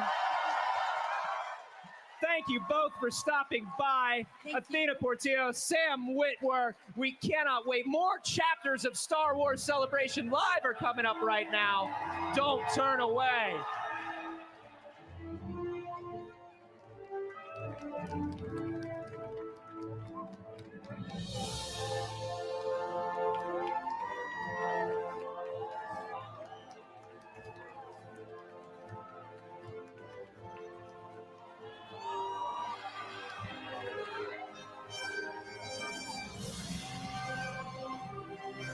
All 12 of you people in here, awesome. Appreciate you all.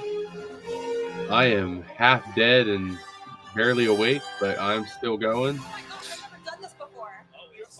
I'm probably gonna mess up. You go first. Okay, you want to see how this is done? Go for it. It's not going to work. Hasn't worked all night.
Hey, it actually works now.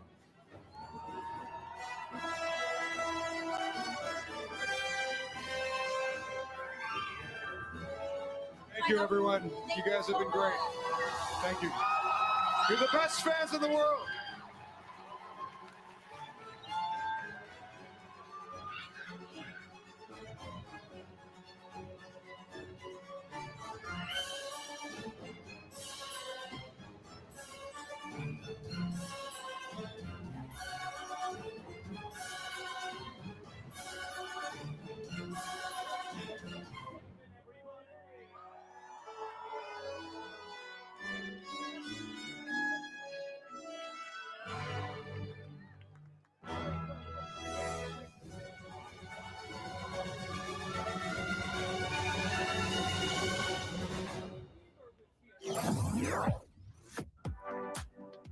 What's up, everybody? I am at the Anime and Manga Pavilion featuring Visions with James. How are you today? I'm thrilled. Look at this. This is incredible. It's honestly tearjerky because I, as a huge anime fan, have always wanted to see Star Wars in an anime way because they have so many crossing points. There's such a Venn diagram between the storyline, the action, everything about it. So to see Visions actually make it happen was just such a dream come true. And to see Visions in physical form at the floor is honestly mind-blowing. Can you tell us a little bit about the booth? Yeah, I mean, we feel the same way. We've always been huge anime fans at Lucasfilm, and we always felt that like we had to find some way to interpret Star Wars through that unique lens. And so ultimately we came to Visions thinking it would be a celebration of anime through unique cultural perspectives and animation together. And there was no better place to do it than Japan. And so we worked with some of the most amazing creators in the industry to create these really unique shorts that we couldn't do anywhere else within Star Wars. And so being here, where it was actually conceived and it is from the culture, just feels so incredibly special. It really does. I'm so happy about all of this. I see that we have some figures, some sets. Are they the real sets? These are, yeah, we have, so Visions Volume 2 became a global tour of animation, and so it had different styles from claymation to hand-drawn art, and so we have original frames here, we have maquettes and actual models from the claymation. That's dope. We also have really incredible made for this event replica models, so if you want to see a great samurai sword,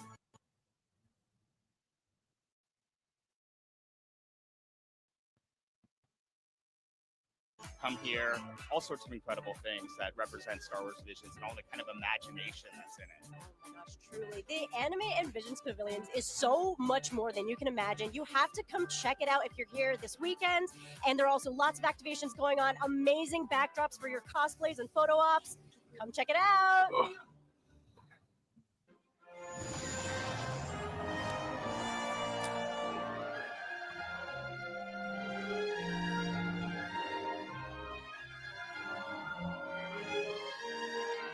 I'll tell you what, that is how you kick off a Star Wars Celebration live. Am I right?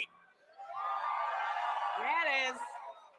Did you all have as much fun as we had up here, down there in the crowd?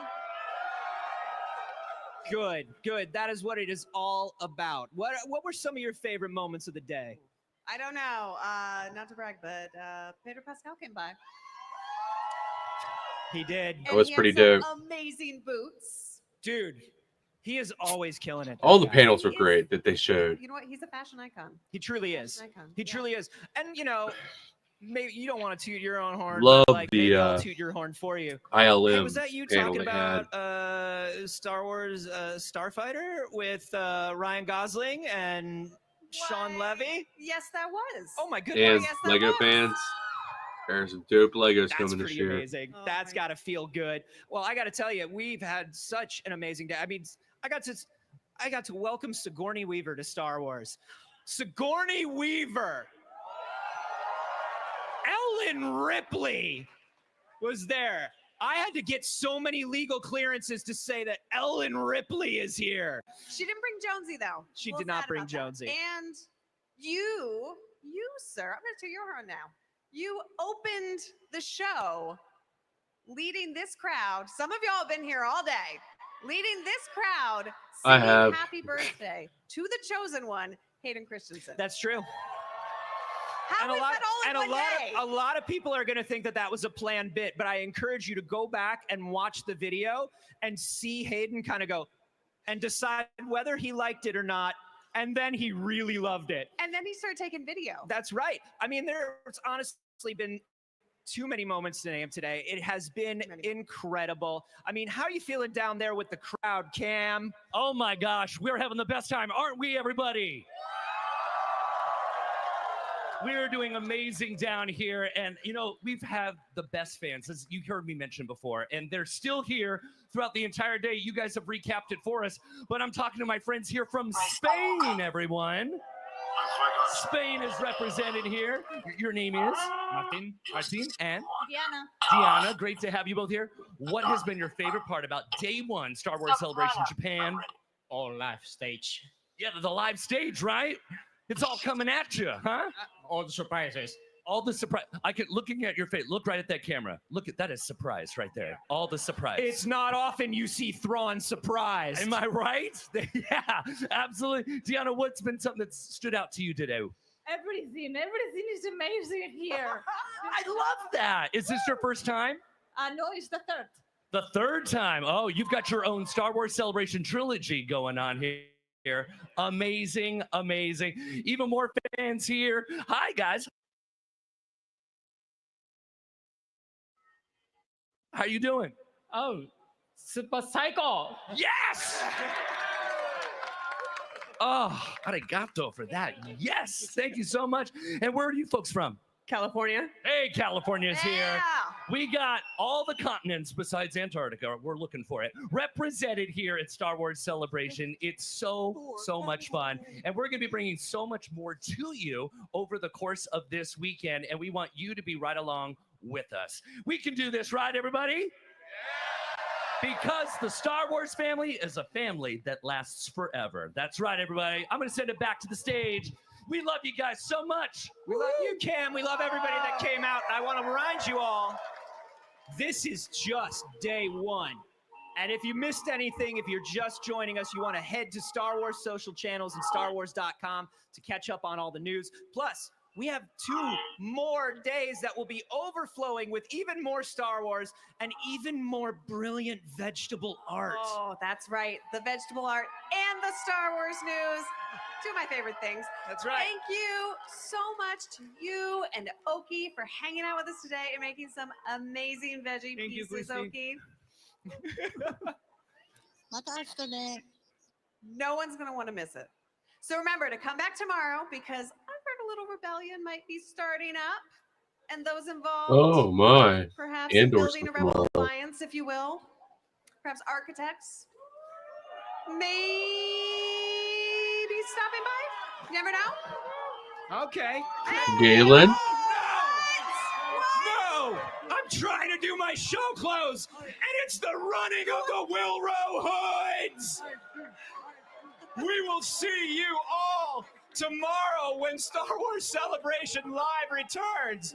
But for now, the running of the Hoods are here to honor Egbert Sen, the original Cloud City King,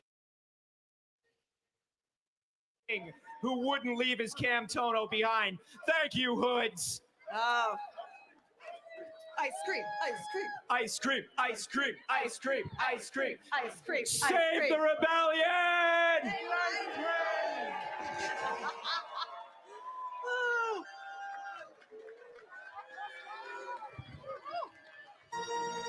Thank you.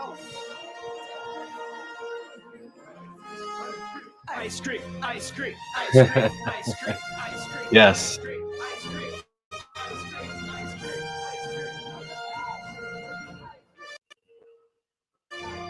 Ice cream, ice cream, ice cream. Well, guys, this has been wonderful. Thank you for joining me for the past 8 hours and 15 minutes. All 11 of you still remaining. Appreciate you guys. We'll be doing it again in a few hours from now. I need to get sleep. But just stay tuned. We'll be putting up another link for another live stream. Sounds like they're going to be doing a lot more Andor stuff tonight. So just keep posted. We'll have a lot more people on. It was a little rougher tonight. Some people got to work. But Friday night, we'll have a lot more stuff we can do. So like and subscribe my channel here on Kyber Forged. And may the Force be with you. And take care.